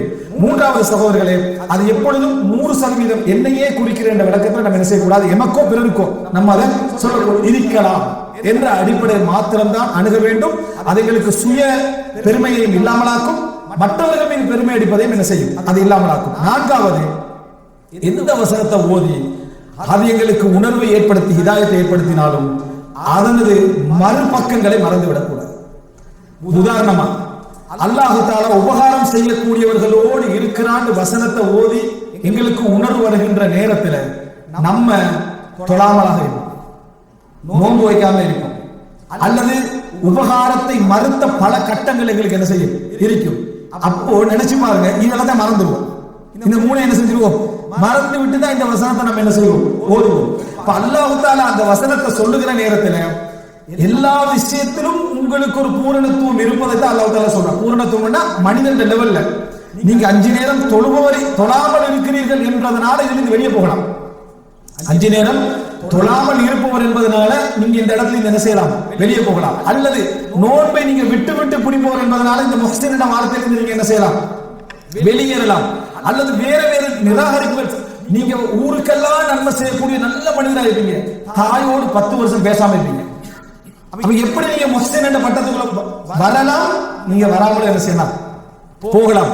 அடுத்த பகுதிகள் எல்லாம் நினைச்சு பாருங்க, நல்ல உபகாரம் உள்ள சிரித்த பண்பாடு உள்ள மனிதராக நீங்க இருக்கிறீங்க. அப்ப உங்களுக்கு குர்ஆன் வசனம் வருது, என்னது, இன்னக லஅலா குலுகின் அதீம், நீங்கள் மகத்தான நல்ல குணத்திலே இருக்கிறீர்கள். உங்களை அளவைக்கு நீங்க நல்ல எனது கனிவான முறையில பழகுறீங்க, பொறுமையா இருக்கிறீங்க, விட்டு கொடுக்குறீங்க, மக்களுடைய விமர்சனம் எல்லாம் தாங்கிக் கொள்றீங்க. அந்த நேரத்தில் இந்த குர்ஆன் சொல்றது உங்களுக்கு எப்படி இருக்கும், உங்களோட உள்ளத்தை அதை என்ன செய்யும், உணர்ச்சிப்படுத்தும். ஆனா வீட்டுக்குள்ள படுமோசமான ஆளா இருக்கிறீங்க. இன்னக லஅலா குலுகின் அதீம் என்பது உங்களை எப்படி நல்ல ஒரு உணர்வை தருவது சரியோ, அதே நேரத்தில் எனக்கு இன்னொரு பகுதி இருக்குது, இதுல நான் முழுசானவன் அல்ல என்ற உணர்வை சேர்த்து என்ன செய்யணும், அது தர வேண்டும். எனவே விதிகளை புரியுற நேரத்தில் அடுத்த மற்ற மைனஸான பகுதிகளை என்ன செஞ்சிடக்கூடாது, மறந்து விடக்கூடாது. நிறைய பேர் அதை விட்டுறாங்க. குர்ஆன் வசனம் எனக்கு வழிகாட்டுதுன்னு சொல்லி பேசிக் கொண்டிருக்கிறார். அவர்கிட்ட பேசுற நேரத்தில் எங்களுக்கு என்ன வழங்குனா தொழுகையில இன்ட்ரெஸ்ட் இல்லை. ஆனா குர்ஆன் வசனத்துடைய உணர்ச்சியோடு பேசிக்கிட்டு இருப்பாரு. அல்லாஹ் தஆலா வந்து அப்படிப்பட்ட ஒரு அறிவை எனக்கு தந்திருக்கிறான மாதிரி நேர்வழியோட பேசிட்டு. ஆனா புறம் பார்த்துக்கொள்ளும் என்ன அதை புறம் பார்த்துக்கொண்டு பேசிட்டு எப்படி இருக்கிறது இது? அப்ப இது வந்து உண்மையிலேயே மூமின்களுடைய பண்புகள் அல்லாஹ் தஆலா சொல்ற நேரத்தில் தொழுகையவர்கள் பேணி வருவார்கள் என்று சொல்றான். முடிக்க கூட அதை சொல்றான். அல்லது அமானிதங்களை பேணி வருவார்கள் சொல்றான். அதே போல கற்பை பேணி கொள்வார். சிலர் தர்மத்துல அஹ்லாக்ல நல்ல முறையிறான், ஒழுக்கத்துல மிக மோசமானவராக இருக்கிறான், கெட்ட கெட்ட வாழ்க்கையோடு வாழக்கூடியவராக இருக்கிறான். அவர் தன்னை எப்படி உணர்றாரு? நீங்கள் நல்ல பண்புகள்ல இருக்கிறீர்கள். இது அவர்கிட்ட சொன்னா அல்லாஹ் தஆலா எல்லா பாவங்களையும் மன்னிப்பவன், அல்லாஹ் தஆலா எல்லா பாவங்களையும் என்னது மன்னிப்பவன் என்று அந்த வசனத்தை தனக்கு ஆறுதலா எடுத்துக்கிறார். இவருக்கு எப்படி குர்ஆன் வழிகாட்டும்? இவருக்கு எப்படி வழிகாட்டும்? அப்ப தனக்கு நல்லதை மட்டுமே குர்ஆனில் எடுக்கக்கூடியவர், தன்னை எச்சரிக்கின்ற உணர்வு இல்லாமல் போகின்றவர் ஒரு ஆபத்தான ஒரு நிலை என்பதை நம்ம என்ன செய்ய வேண்டும்? புரிந்து கொள்ள வேண்டும். அடுத்த அன்புள்ள சகோதரர்களே, அதாவது எப்பொழுதுமே இது மிக முக்கியமான குர்ஆனை தனிப்பட்ட வாழ்க்கையில் நீங்கள் புரிகிற நேரத்தில் புரிந்து கொள்ள வேண்டிய ஒரு முக்கியமான விஷயம் என்ன என்றால், ரஹ்மத் நிஅமத் என்ற வசனங்கள் வரக்கூடிய எல்லா இடத்துலையும் அல்லாஹ் உங்களை உறுதிப்படுத்துறான்னு நினைச்சிடக்கூடாது. அல்லாஹ் தஆலா உங்களை உறுதிப்படுத்துறான்னு நினைச்சிடக்கூடாது. எங்க வாழ்க்கையில சில சம்பவங்கள் நடக்கும், அற்புதமாக நடக்கும், அற்புதமாக என்ன செய்யும்? நடக்கும். அந்த அற்புதமாக நடக்கிற நேரத்துல நீங்க என்ன நினைச்சிட்டீங்கன்னா, சுப்ஹானல்லாஹ், அல்லாஹ் தஆலா இதை மட்டும் இந்த இடத்துல செஞ்சில்லைன்னு சொன்னா நான் வந்து அகப்பட்டிருப்பேன், அதுல அழிஞ்சிருப்பேன், அல்லாஹ் என்னை அதுல காப்பாத்தினான் என்றதோட நீங்க முடிக்கிறது பரவாயில்ல. நீங்க என்ன நினைக்கிறீங்க தெரியுமா? அல்லாஹ் வந்து என்னோட தான் இருக்கிறான், அல்லாஹ் எனக்கு உதவிக்காக என்ன செய்யலாம் இருக்கிறான் என்று சேர்த்து சொல்லக்கூடியவங்களை நீங்க பார்க்கலாம். அல்லாஹ் பல இடங்களை நான் பார்த்திக்கிறேன், அல்லாஹ் எனக்கு அருள் செய்யலாம் சொல்ல மாட்டாங்க. அல்லாஹ் தஆலா என்னோட என்ன செய்யலாம் இருக்கிறது நான் பார்த்திக்கிறேன், அல்லாஹ் எனக்கு உதவி இருக்கிறத பார்த்திக்கிறேன். ரெண்டுக்கும் வித்தியாசம் இருக்கு. அன்புள்ள சகோதரர்களே, இந்த உலகத்தில் அல்லாஹ் தஆலாவுடைய ரஹ்மத்தும் நிஅமத்துக்கும் நீங்க ஈமான்தாரியாக இருக்கணும் என்ற நிபந்தனை எல்லா இடத்திலும் இல்லை. உதாரணமாக தன்னை இறந்த உறவுகளை சேர்ந்து நடக்கிறான் என்றால் அந்த காபிருக்கு அல்லாஹ்வுடைய உதவி போகும், அந்த காபிருக்கும் அல்லாஹ்வுடைய உதவி போகும். நிறைய தான தர்மங்களை ஒருத்தர் செய்கிறார் என்று சொன்னா அவருக்கு அல்லாஹ்வுடைய பொருளாதாரம் என்ன செய்யும்? அவருக்கு போகும். இப்ப இவர் அல்லாஹ் உறுதிப்படுத்துறான்னு அர்த்தமா? உதவி செய்யறான்னு அர்த்தமா? இல்லை. அல்லாஹ் தஆலா உறுதிப்படுத்துறான்னு அர்த்தமும் இல்லை, உதவி செய்யறான்னு அர்த்தமும் இல்லை. இந்த இடத்துல நம்ம புரிஞ்சுக்கணும், சிலத்துல் அர்ஹாம் இரத்த உறவுகளை சேர்ந்து நடக்கிற சந்தர்ப்பத்தில் அல்லாஹ்வோட உதவி போகத்தான் செய்யும். தான தர்மங்களை செய்யற நேரத்தில் அல்லாஹ்வோட அந்த அருள், அதாவது உதவி இல்ல அருளும் நிஅமத்தும் போகத்தான் செய்யும். இப்போ உதவி என்பது அல்லாஹ் தஆலா யாரை விரும்புறானோ அவங்களுக்கு தான் வரும். ஆனா அருள் என்பது விரும்பக்கூடியவங்களுக்கும் வரும், விரும்பாதவர்களுக்கும் வரும். ரஹ்மத் என்பது விரும்பக்கூடியவங்களுக்கும் வரும், விரும்பாதவர்களுக்கும் வரும் என்பதை நம்ம புரிந்து கொள்ள வேண்டும். இந்த அடிப்படையில் புரிஞ்சு கொள்ளாம நடக்கக்கூடிய ரஹ்மத் நிஅமத் எல்லாம் அல்லாஹ் எனக்கு செய்யற உதவியாகவும் ஆதரவாகவும் என்ன செய்வார்கள் நினைக்கக்கூடியவர்கள் நீங்க என்ன செய்யலாம் பார்க்கலாம். இது பிழையான இந்த அளவுகோலின் காரணமாக ஒரு வாழ்க்கையில நடந்த அதாவது எத்தனையோ விஷயங்கள் எல்லாவற்றையும் அல்லாஹ் எனக்கு உதவி கொண்டே இருக்கிறான், உதவி கொண்டே இருக்கிறான், உதவி கொண்டே இருக்கிறான் நினைக்கிறது இல்லை. அல்லாஹ் உங்களுக்கு உதவுறானா இல்லையா என்பதை தந்ததை வச்சு முடிவெடுக்கிறது இல்லை, தராததை வச்சு முடிவெடுக்கலாம். உங்களுக்கு உதவுறானா இல்லையா என்பது அல்லாஹ் தஆலா குர்ஆன்ல என்ன சொல்றான்? ஃபஅம்மல் இன்சான், மனிதன் கொடுத்து சோதித்தால் அல்லாஹ் கண்ணியப்படுத்திட்டேன்னு சொல்றான், தடுத்து சோதித்தால் கேவலப்படுத்திட்டேன்னு சொல்றான். அப்படி இல்லை, அப்படி இல்லை. தருவதும் சோதனை, தடுப்பதும் சோதனை தான் தவிர உங்களுக்கு உதவி என்றது அதுல இல்லை, உங்களுக்கு உதவி என்றது இல்லை. அப்படி என்று சொன்னா யூசுப் அலைஹிஸ்ஸலாம் கிணத்துல போடப்படுறாரு, அந்த டைம்ல நம்ம என்ன நினைப்போம்? அதுக்கு அடுத்ததாக விபச்சார குற்றச்சாட்டு என்ன நினைப்போம்? சிறையில் அடைக்கப்படுறாரு என்ன நினைப்போம்? யாருக்கு உதவி நடக்குது? எது நினைக்குதான் உதவி நடந்துட்டீங்கன்னு அர்த்தம். அப்படி அல்ல. அன்புள்ள சகோதரர்களே, எங்களோட வாழ்க்கையில நடக்கக்கூடிய விஷயத்துல அருள்கள்ல அல்லாஹ் அருள் புரிந்திருக்கிறான்னு நினைங்க, அல்லாஹ் தஆலா அருள் புரிந்திருக்கிறான்னு நினைங்க. நான் அவர்களுக்கு எத்தனையோ அருள்களை கொடுத்தேன் யார சொல்றான்? காபிர்களை சொல்றான், காபிர்களை சொல்றான். கப்பல்கள் அகப்பட்டவர்கள் அல்லாஹ்வை பிரார்த்திக்கிற நேரத்தில் காபிர்களை சொல்றான், நான் அவர்களை கரையின் பக்கம் என்ன செய்கிறேன்? அழைத்து வருகிறேன் என்றார். யாருக்கு? காபிர்களுக்கு. அப்ப எனவே இந்த இடத்தை நீங்க எப்படி புரிந்து கொள்ள வேண்டும் என்றால், குர்ஆனை நீங்க படிப்பினை பெறக்கூடிய எல்லா இடங்களிலும் அருள் அல்லாஹ் எனக்கு செஞ்சான், அல்லாஹ் தஆலா ஒரு ரஹ்மத்தை என்ன செஞ்சான்? எனக்கு செஞ்சான். அல்லாஹ் எனக்கு உண்மையாக உதவணும், நான் உண்மையாளனாக இருந்து அல்லாஹ் உதவணும் என்று நான் என்ன செய்கிறேன்? விரும்புகிறேன் நினைங்க. உங்களே ஒரு சாலிகான இபாதத்தாலியா என்ன செய்ய வேண்டாம், மற்றவற்றை காட்ட வேண்டாம். உங்களோட வாழ்க்கையில நடக்கக்கூடிய அருள்களுக்கு காரணம் இந்த உலகத்தில் பிறந்த ஒரு காபிர்ல இருந்து உச்சகட்டமாக வாழக்கூடிய ஒவ்வொரு முஸ்லிம் வரைக்கும் அருள்களும் கருணையும் நிறைந்த வாழ்க்கையோடு தான் பயணிச்சிருக்கிறான். அல்லாஹ் காப்பாத்தி தான் வாழ்ந்து கண்டிக்கிறான். அல்லாஹ் ஆரோக்கியம் கொடுத்து தான் ஒவ்வொருத்தர் என்ன செய்யறார் வாழ்ந்து கட்டிக்கிறான். அல்லாஹ் தொழில்களை மாத்தி கொடுத்து முன்னேற்றி தான் அவர்கள் வாழ்ந்து கொண்டிருக்கிறார்கள். அவங்க எல்லாருமே உதவின்னு நினைக்க ஆரம்பிச்சா காவிரிக்கு முஸ்லிமுக்கு என்ன எந்த வித்தியாசம் இல்லாம போயிடும். உதவி என்பது அந்த இடம் அல்ல. அன்புள்ள சகோதரர்களே, சில பொழுதுகளில் அல்லாஹ்வுடைய உதவியை உதவி செய்யப்பட்ட நாமே உணராமல் இருப்பதுதான் அதிகம். இப்ப நம்ம எல்லாரும் சூரத்துல் கஹ்ஃப் ஓதுறோம். அந்த சூரத்துல் கஹ்ஃப்ல நடந்த அற்புதம் என்ன? அவங்க உள்ளுக்கு போறாங்க. அவங்க நபிமார்களா? இல்ல. அவர்கள் வகி இறங்கியவர்களா? இல்ல. அந்த மன்னருக்கு பயந்து அந்த கிறிஸ்துவ மக்கள், அந்த தூய்மையான கிறிஸ்துவத்தில் இருந்த அந்த மக்கள் அதாவது என்னது அந்த இதுகிட்ட போயிடுறாங்க, குகைக்குள்ள போயிடுறாங்க. 300 வருடங்களுக்கு மேல தூங்குறாங்க. எலும்பி கொஞ்ச நாள் தூங்கினேன்னு நினைக்கிறாங்க. பணத்தை கொடுத்து கடையில போய் பொருளை வாங்கன்னு நினைக்கிறாங்க. பொருளை வாங்குற டைம்ல கவனமா என்ன செய்ய போங்க, உங்களை கண்டுபிடிச்சிடலாம் நினைக்கிறாங்க. ஏன்னா ஒரு நாள் தூங்கிட்டு தான் நினைக்கிறாங்க. திருப்பி ஓடி அவங்க விசாரிச்ச உடனேயே நம்ம அகப்பட்டோம் நினைச்சு வந்தா குகைக்குள்ள போடுறாங்க. அதோட அல்லாஹ் அவர்கள் என்ன செஞ்சிடறான், மரணிக்க செய்து விடுகிறான். இங்க எங்கேயாவது அல்லாஹ் தஆலா அவர்களுக்கு நடந்த அற்புதம் அவங்களுக்கு தெரியும்னு சொன்னானா? தெரியாது. அல்லாஹ் தஆலா குர்ஆன்ல சொல்றான், லவித்தலஅத அலைஹிம் லவல்லைத மின்ஹும் ஃபராரன் வல முலிப்த மின்ஹும் ருபா. நபியே, நீங்க எட்டி பார்த்திருந்தீங்கன்னு சொன்னா அவர்களுடைய தோற்றத்தை கண்டு நீங்கள் பயத்தால் ஓடி இருப்பீர்கள். அல்லாஹ் உருவங்களை கூட பயங்கரமா பார்க்கிற அளவுக்கு அல்லாஹ் தஆலா வச்சிருந்தா யாரும் வராத மாதிரி. இவ்வளவு அற்புதத்தை அவங்களுக்கு செஞ்சிருந்தா அவங்க யாருக்குமே என்ன தெரியாது. அவங்க மரணிச்சாங்க. அல்லாஹ் தஆலா மரணத்தின் பின்னால் அவர்களுக்கு அறிவித்து கொடுத்திருக்கலாமே தவிர மரணத்துக்கின்ற வரைக்கும் அவங்களுக்கு நடந்த அற்புதம் யாருக்கு தெரியாது, அவர்களுக்கே தெரியாது. எனவே அல்லாஹ் தஆலா உங்களுக்கு மிகப்பெரிய அற்புதத்தை நிகழ்த்தி கொண்டிருக்கிறான் என்பது உங்களுக்கு தெரிய வேண்டும் என்ற அவசியம் இல்லை. உங்களுக்கு தெரியணும் என்ற அவசியம் இல்லை.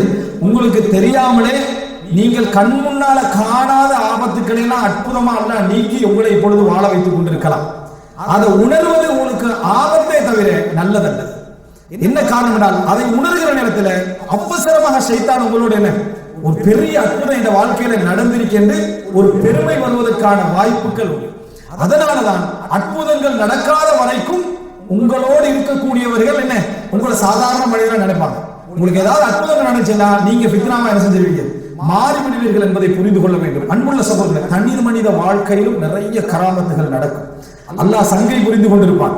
அற்புதங்கள் நடந்து கொண்டிருக்கும். உங்களால உணர முடியாம இருக்கு, உங்களால உணர முடியாம இருக்கும். அல்லாஹ் உங்களோட வாழ்க்கையில நிச்சயமாக ஒவ்வொருத்தருடைய தனிப்பட்ட வாழ்க்கையிலும் அல்லாஹ் தஆலாவுடைய வசனங்கள் உங்களோடு நேரடியாக பேசிக் கொண்டிருக்கும், ஆறுதல் தந்து கொண்டிருக்கும். ஆனா உங்களால என்ன செய்ய முடியும், உணர முடியாமல் இருக்கும். இறுதியாக அன்புள்ள சகோதரர்களே, எப்பொழுதுமே இந்த படிப்பினைகளை நாம புரிந்து கொள்ளக்கூடிய அந்த நேரத்தில் முக்கியமான ஒரு விஷயத்தை உங்களுக்கு பிராக்டிக்கலான ஒரு உதாரணமாக குர்ஆனில் எடுத்து சொல்ல நினைக்கிறேன்.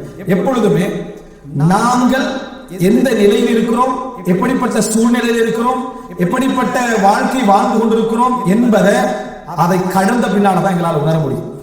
அதை கடந்த பின்னால்தான் உணர முடியும். பார்க்கிறவருக்கு உணரலாம்.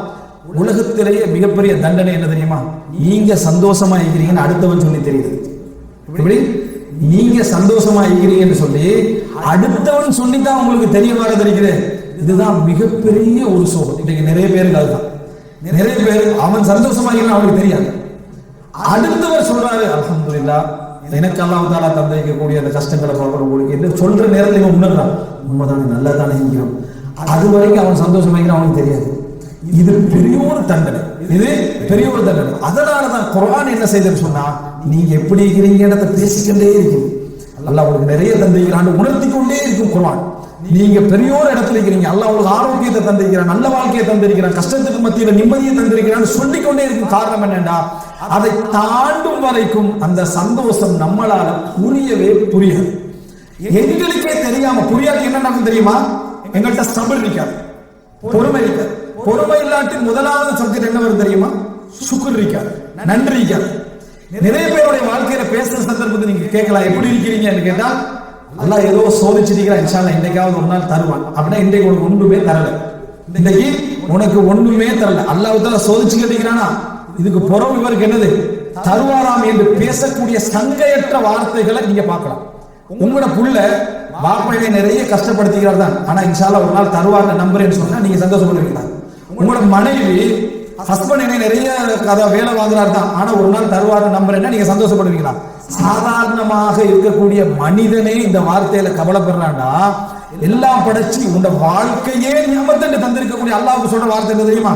அல்லாஹ் என்ன தெரிய சோதிக்கிற ஒரு நாள் தருவான்னு நம்புறேன்னா உனக்கு தந்தது எப்பொழுதுமே உணர்வு வரவே வராது. காரணம் நீ அதை உணர்ற மைண்ட் செட்ல இல்ல, உணர்வுடைய மைண்ட் செட்ல இல்ல. இதுதான் மிகப்பெரிய தண்டனை.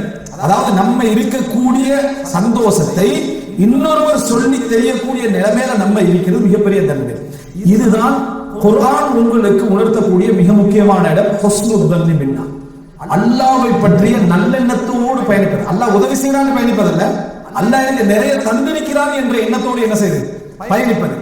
இந்த பயணம் நமக்கு விளங்கலைன்னா நீங்க குர்ஆனுடைய படிப்பினைகள் எல்லாத்தையும் தலைகீழாக்கிடுவீங்க, வேற மாதிரி புரிஞ்சிருவீங்க, வேற பிரார்த்தனைகள் கேட்க ஆரம்பிப்பீங்க. ஒருத்தர் கஷ்டப்பட்டு ஒரு 8000 ஒரு வண்டியை வச்சுட்டு நம்ம பழகிற பாட்டியெல்லாம் எப்படி இருக்கும்? 80,000 ஃபீல் பண்ண வைக்கிற பாட்டியா தான் இருக்கு.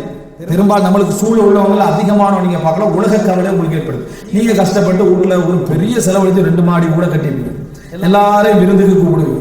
விருந்துக்கு கூப்பிட்டா என்ன செய்யணும்? இவங்க உலகத்துக்கு நிறைய கஷ்டப்பட்டீங்களான்னு வழங்குதா இல்ல? எது கஷ்டப்பட்டீங்கன்னா உலகத்துக்கு.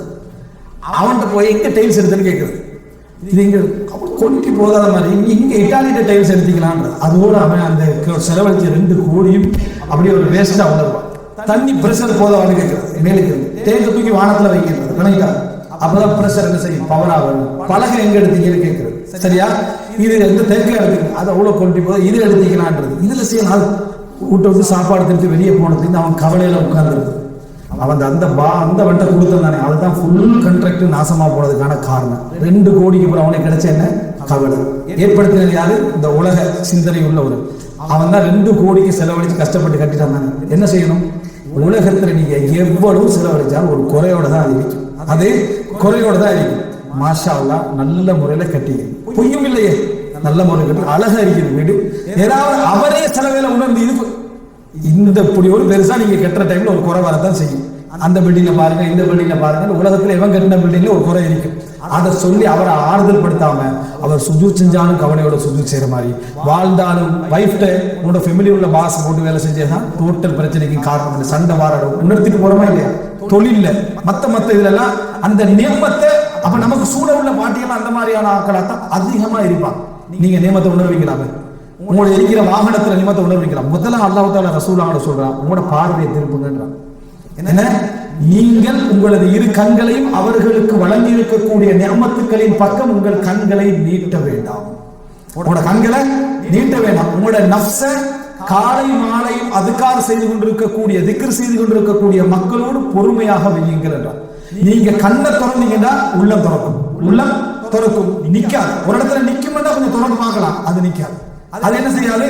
நிக்காது. இது உங்களுக்கு குர்ஆனை நீங்க ஓதுகிற நேரத்துல இந்த சப்ஜெக்ட் நிறைய தேடுங்க.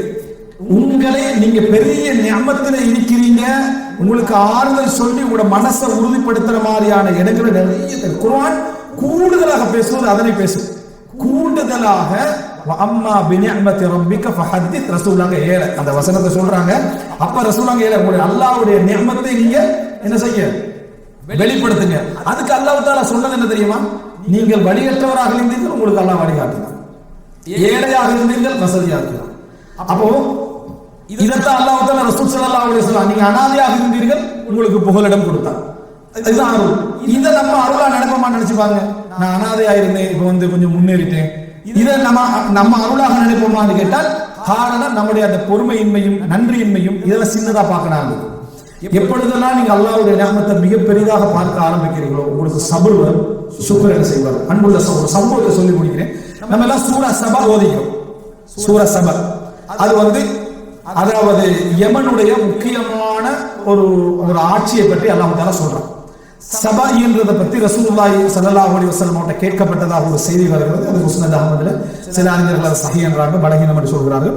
அதாவது அந்த சபா என்றவர் நூஹ் அலைஹிஸ்ஸலாத்துல அந்த பரம்பரையில வந்த ஒரு மனிதர்களில் ஒருவர். அவருடைய பரம்பரையில் இருந்து சொந்த பிள்ளைகளாக பரம்பரையிலிருந்து 10 குடும்பத்தினர்கள் என்ன செஞ்சாங்க?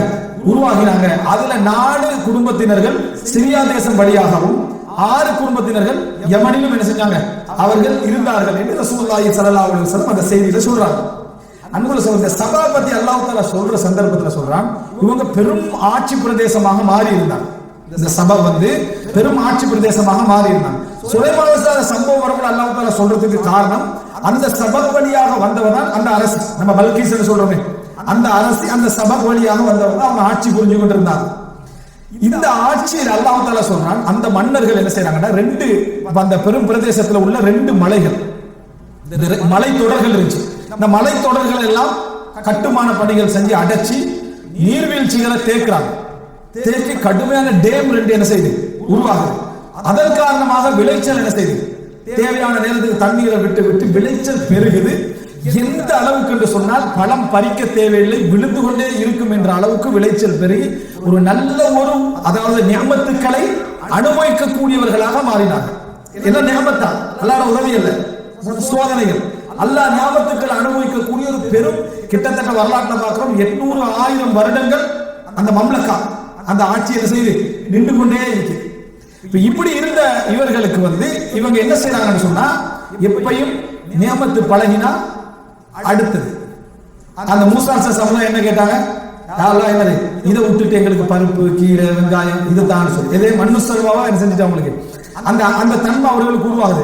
அல்லாஹ் கேட்டா அத்தஸ்தப்திலுன அல்லதி அத்னா பில்லதி ஹுவ கைர், நல்லதை மாத்தி நீங்க அதுக்கு குறைஞ்சதை கேட்கறீங்களேன்னு கேட்கிறான். மனிதனுக்கு அது வரும் பாருங்க. நல்ல வசதியா இருப்பான், என்டிக்கு பலகையால ஒரு வேலையை செஞ்சுருப்பான், நல்ல சில்வர்ல சாப்பிட்டுப்பான், சட்டியில போய் கடையில சாப்பிடுவான். ஏன்னா என்டி பழைய காலத்தை ஞாபகப்படுத்துறோம். மனிதனுக்கு அந்த குழப்பம் வரும். அந்த வீட்டுல இதை வைக்கிற இந்த வீட்டுல அதை வைக்கிற ஒரு குழப்பம் மனிதனுக்கு எப்பயும் என்ன செய்யும் வந்துகனே பழமை அப்படி என்ற அடிப்படையில் வரும். அல்லாஹ் தஆலா சொல்ற இந்த அருள் மட்டுமல்ல இவங்களுக்கு செஞ்சிருந்தோம். இவர்கள் இங்கிருந்து சிரியாவுக்கு பயணிச்சாங்கடா, யமன்ல இருந்து சிரியாவுக்கு பயணிச்சாங்கடா, ஹிஜாஸை தாண்டி அப்படியே சிரியா வரைக்கும் போற அளவுக்கு குரல் ஊர்கள் அமைச்சிருந்தோம். எப்படி ஊர்கள்னா வெளிப்படையான ஊர்கள், பெரிய பயணங்களை கட்டிக்கிட்டு நிறைய உணவுகளை சேமிச்சுக்கிட்டு போக வேண்டிய அவசியம் எல்லாம் இல்ல. போனா அடுத்த ஊர் என்று போற அளவுக்கான நிலைமைகளை சூழ்நிலைகளை நாம் என்ன செஞ்சிருந்தோம் ஏற்படுத்தி இருந்தோம். எவ்வளவு தூரம் பயணம் என்பதில் அதை நிர்ணயிச்சிருந்தோம். அவ்வளவு அழகான ஒரு இது வச்சிருந்தோம். மனிதன் அந்த மாதிரி நியமத்தான இடங்கள் இருந்தா கொஞ்சம் டிஃபரெண்ட் ஆகணும், அந்த இடத்துக்கு போறது இல்லை. எங்க காட்டு வழியா தெரியுது. நல்ல அனுபவிக்க முடிஞ்ச ஊர்கள், நல்ல ஹலாலாக இருந்த ஊர்களை விட்டுட்டு நாங்க இன்றைக்கு எங்க பாலைவனத்துக்குள்ளாகப்பட்டோம் காட்டுக்குள்ளாகப்பட்டோம் ஒரு எண்ணம் வரும். இது தடை அல்ல. எப்ப தடைன்னா இதை புறக்கணிக்கிறது, கிடைச்ச நியமத்தை புறக்கணித்து இதை விட அது பெஸ்ட் என்ற மாதிரியான சிந்தனை போக்கு நியமத்தை விட்டு எப்ப வருதோ அது ஆபத்து. இவங்க என்ன துவா கேட்டாங்க தெரியுமா? அல்லாஹும்ம பாஇத் பைன அஸ்ஃபாரினா, எங்களோட பிரயாணங்களை கொஞ்சம் தூரமாக்கு. எடுத்தாலே அடுத்த ஊர் தான், எடுத்தாலே அடுத்த ஊர்ல வந்து முடிஞ்சிடுறோம். அல்லாஹும்ம பாஇத் பைன அஸ்ஃபாரினா, எங்களோட பிரயாணங்களை கொஞ்சம் தூரமாக்கு என்று துவா கேட்டாங்க. அப்ப என்ன, அல்லாஹ் உன்னை பொருந்தி உங்களுக்கு ஒரு நியமத்தா தந்திக்கிறான் போதா, இது வேற மாதிரி என்ன செய்யும் ஆக்குன்னு துவா கேட்டாங்க. நம்ம என்ன துவா கேட்கிறோம்? அல்லாஹும்ம ஹவ்வின் அலைனா சஃபரனா ஹாதா வத்வி அன்னா புஅதா, பிரயாணத்தை சொல்றோம். எங்கட பிரயாணத்தை இலகுபடுத்தி தூரத்தை சுருக்கு, இது இயற்கையான இது. இதே ஒருத்தர் யாரா தூரத்தை பெருக்குன்னு கேட்டாருன்னா அவர் என்ன குஃப்ர் செய்றார். அவர் என்ன அல்லாஹ்வுடைய நியமத்துக்கு மாத்தமான ஒரு இடத்துக்கு அவர் என்ன செய்றார் வாரார். அதை கேட்கிறாங்க. அல்லாஹும்ம பாஇத் பைன அஸ்ஃபாரினா, நல்ல பிரயாணம் இதை வந்து தூரமாக்கு. நீங்க தூரமா ஒரு பிரயாணம் போறது தவறு இல்லை, இதை கெட்டதா நினைக்கிறது, இந்த நியமத்தை புறக்கணிக்கிறது, வேலை இல்லைன்னு சொல்றது, இதுல என்ன பிரயோசனம் என்று சொல்றது, இந்த மாதிரி வந்தால் அது என்ன குஃப்ர். இப்படி செஞ்ச உடனே அல்லாஹ் தஆலா என்ன செய்றான்டா, அந்த டேமை உடைச்சு விடுறான். தண்டனையாக அவர்களுக்கு என்ன செய்றான்னு சொன்னா ஃபஅர்சல்னா அலைஹிம் ஸைலல் அரிம், அவர்களுக்கு நாங்கள் கட்டற்ற வெள்ளத்தை என்ன செய்தோம் அனுப்பினோம், உடைச்சி. அந்த வெள்ளத்தின் காரணமாக இந்த சபாவுடைய 10 ஃபேமிலி பெரும் அதாவது கோத்திரங்களாக வளர்ந்த இந்த சனத்தொகையை டோட்டலாக செதறடிக்கிறான். அந்த அழகான விவசாய நிலங்களோடு வாழ்ந்த அவர்களுடைய அருள் எல்லாவற்றையும் கசந்த காட்டு தோட்டங்களாக என்ன செஞ்சிடறான் ஆக்கி விடுகிறான். அதுல கொஞ்சம் இலந்தை மரங்கள் இருக்குது, மற்ற எல்லாமே என்ன அதாவது காட்டு, இவ்வளவு டீடைல்ஸ் எல்லாம் சொல்றாங்க, காட்டு தோட்டங்களாக மாத்தி விடுகிறான். மாத்தி விட்டு இந்த வெள்ளத்துல அடிபட்டு இவர்கள் என்ன செய்யறாங்கன்னா இழுது தப்பியோட அல்லாஹ் சொல்ற அந்த இடத்துல அவர்களை மஸ்ஸக்னாஹும் குல்ல முமஸ்ஸக், செதறடித்தோம் அப்படி சொல்றாங்க. ஊரூரா என்ன செஞ்சோம் செதறடித்தோம். இந்த செதறடித்து ஒரு குரூப் அப்படியே வடக்கு பகுதியால போய் கொஞ்சம் பேர் மக்கால, அதை தாண்டி போய் என்ன தபூக்ல, அதை தாண்டி போய் சிரியால போய் சேர்ந்துடுறாங்க. இன்னும் கொஞ்சம் பேர் கிழக்குகளுக்கு போய் பாரசீகத்தோட சேர்ந்துடுறாங்க. இன்னும் கொஞ்சம் பேர் அன்சாரிகளாக மாறினோம். அவங்க தான் அவுஸ் ஹஸ்ரஜ் மதீனால வந்து சேர்றாங்க. மதீனா ஒரு பாலைவனம், அதுல செதறடித்து வந்தவங்க தான் யாரு? இந்த அவுஸும் ஹஸ்ரஜும் இங்க வந்து சேர்றாங்க. அல்லாஹ் தஆலா அவங்களுக்கு என்ன செஞ்சான்? நேர்வழி காட்டினான். நம்ம என்ன செய்கிறோம் பார்க்கிறோம். அன்புள்ள சகோதரர்களே, இந்த இடம் நம்ம எடுக்கிற சந்தர்ப்பத்தை நீங்க பாத்தீங்கன்னா அவர்களுடைய அந்த நியமத்துடைய நிராகரிப்பு நாங்க நினைக்கிற அளவுக்கு பெரிய ஒரு நிராகரிப்பாக இருந்திருக்க வேண்டும் என்கின்ற அளவில் அந்த வசனங்கள் அல்லாஹ் தஆலா சொல்லி காட்டல. அல்லாஹ் தஆலா ஏகத்துவத்தை நிராகரித்த பெரிய ஷிர்கையும் அடுத்ததாக நன்றி கட்டு நடந்த அந்த விஷயத்தையும் அல்லாஹ் தஆலா சொல்லி காட்டுகிறார். அப்படின்னா நேரடியா அல்லாஹ் வஹி இறக்கி உங்களுக்கு ஒரு தோட்டம் இருக்குன்னு நல்லா சொல்லல. நேரடியா வஹி இறக்கி நீங்க ஏகத்துவத்தால பரக்கத்தா வாழ்றீங்கன்னு சொல்லல. நீங்க நல்ல ஆட்சியில ஒத்துமையா இருக்கீங்க என்று சொல்லல. அப்ப எப்படி உணரணும்? ஒரு முஃமின் தனிப்பட்ட வாழ்க்கையில எப்படி உணர்றது? அந்த வாழ்க்கையை தான் சிந்தித்து குர்ஆன் வசனங்களை ஓதுகிற நேரத்துல தான் உணரணும். அல்ல நேரடியா சொல்லல உனக்கு நான் அருள் செஞ்சுக்கிறேன்னு சொல்லி. அப்படி என்றால் அன்புள்ள சகோதரர்களே, நாம் எமது வாழ்க்கையில் உள்ள அருளை திருப்பி போட்டு பார்க்கணும். என்ன மாதிரி இருக்குன்னு நினைக்கணும். இதுல நான் எப்படி நன்றியோட நடந்து கொள்கிறேன்னா இல்லையான்னு பார்க்கணும். அந்த வசனத்தை அல்லாஹ் தஆலா முடிக்கிற டைம்ல அல்லாஹ் தஆலா சொல்லி காட்டுகிறான், இன்ன ஃபீ தாலிக லஆயாத், இதுல சில படிப்பினைகள் உண்டு. இதில் படிப்பினைகள் உண்டு. யாருக்கு தெரியுமா? லிகுல்லி ஸப்பாரின் ஷகூர், பொறுமையோடு நன்றியுள்ளவர்களாக இருக்கக்கூடியவர்களுக்கு இதுல படிப்பினை உண்டு. எங்கள்கிட்ட எவ்வளவுக்கு எவ்வளவு சபர் வளர்ந்திருக்குதோ அவ்வளவுக்கு அவ்வளவு வசனம் என்ன செய்யும்? அதான் புரிந்து கொண்டே வரும். எவ்வளவுக்கு எவ்வளவு நன்றி வளர்ந்திருக்குதோ அந்த அளவுக்கு அந்த வசனங்கள் என்ன செய்யும்? எங்கள் நியமத்துக்களை உணரச் செய்யும். அன்புள்ள சகோதரர்களே, இல்லை என்று சொன்னால் அல்லாஹ் தஆலா என்ன செய்வாண்டா, அந்த நியமத்துக்களை நீங்க மணல் சோர்வடைய ஆரம்பிக்கிறீங்க என்று அல்லாஹ் தஆலா விளங்கிட்டான்னு சொன்னா உங்களை கொஞ்சம் கொஞ்சமா என்ன செய்வான்? அதுல இந்த நகர்த்தி இன்னொரு இடத்துக்கு கொண்டு வந்து வச்சிருப்பான். ஆனால் நீங்க பெரும் நியமத்தை என்ன செய்திருப்பீர்கள்? இழந்திருப்பீர்கள். உங்களுக்கு என்ன செய்யாது? அது விளங்காது. உங்களோட பரம்பரைக்கும் போய் என்ன செய்யாது? அது சேராது என்பதை நம்ம புரிந்து கொள்ள வேண்டும். எனவே அன்புள்ள சகோதரர்களே, இந்த அல்லாஹ் எங்களுக்கு வழங்கியிருக்கக்கூடிய நியமத்துக்களை எல்லாம் புரிந்து கொள்ளுதல் என்பதெல்லாம் எதில் இருக்குது? குர்ஆனை நாம வாசிப்பதன் ஊடாக மட்டும்தான் என்ன செய்யலாம். நம்ம எந்தெந்த இடத்துல இருக்கிறோம், எந்தெந்த இடத்தை நம்ம புரியாமல் இருக்கிறோம் என்கின்ற உணர்வுகள் ஏற்படும். எனவே அன்புள்ள சகோதரர்கள், இப்ப நான் சொன்ன சுருக்கம் உங்களுக்கு என்ன அப்படி என்று சொன்னால், இது நம்ம லைஃப்ல நம்ம தனிப்பட்ட ரீதியாக படிப்பினைகள் எடுக்கிற நேரத்தில் வழிதவறாமல் இருப்பதற்கான சில முக்கியமான அடிப்படைகள். முதலாவது, படிப்பினை பெறுதல் அப்படி என்பது பொதுவானதும் தான். தனிப்பட்ட வாழ்க்கை எங்களுக்கு ஹிதாயத்துல் கல்ப், உள்ளத்துக்கு ஒரு வழிகாட்டலாக அமையக்கூடிய பகுதியும் தான். இது முதலாவது. இதுல நம்ம எப்பொழுதும் எங்க வாழ்க்கையில் ஒரு இடத்துக்கு ஒரு எச்சரிக்கையாக வழிகாட்டுதலாக எது வந்தாலும் அதை அனுபவித்தாலும் உடனே இன்பத்தில் என்ன செய்யக்கூடாது? அடுத்தவருக்கு ஷேர் பண்ணக்கூடாது. அவருக்கு தேவை ஏற்படுகிற நேரத்தில் என்ன செய்யணும்? அதை கொண்டு போய் நம்ம எப்பொழுதும் சேர்க்க வேண்டும். இரண்டாவது பகுதி என்ன என்றால், அல் குர்ஆன் வசனங்களின் ஊடாகவும் ஹதீஸ்களின் ஊடாகவும் எப்பொழுதுமே எங்களுக்கு ஆறுதலை உணர்தலும் வழிகாட்டுதல்களை உணர்தலும் ஒரு மூமினுடைய பண்பாடு. எச்சரிக்கை உணர்தலும் அது அல்லாஹ் தஆலா தண்டிப்பான் என்று உணர்தலும் ஒரு மூமினுடைய பண்பாடு. அதை நம்ம நிறைய என்ன செய்ய வேண்டும்? வளர்த்துக் கொள்ள வேண்டும். இரண்டாவது. மூன்றாவது, எப்பொழுதுமே அது என்னை பற்றி பேசுகிறது என்பது 100% என்று என்ன செய்யக்கூடாது? நன்மையிலும், அதாவது பாராட்டிலும் தான், ஆறுதலிலும் தான், தண்டனையிலும் தான் என்றைக்கு என்ன செய்யக்கூடாது? அது 100% என்னை குறிக்கிறது என்று நம்ம புரிந்து கொள்ள கூடாது. நான்காவது, எப்பொழுதும் மறுபகுதியை புறக்கணித்து விடக்கூடாது. எங்களுக்கு இந்த மற்ற பகுதிகள் இருக்கு, நம்ம இந்த வசனத்துக்கு பொருத்தமா இருப்போம், மற்ற வசனங்களுக்கு பொருத்தமற்றவர்களாக வாழ்ந்து கொண்டிருப்போம். அதை டக்குன்னு மனசுக்கு என்ன செய்யணும்? எடுக்கணும்.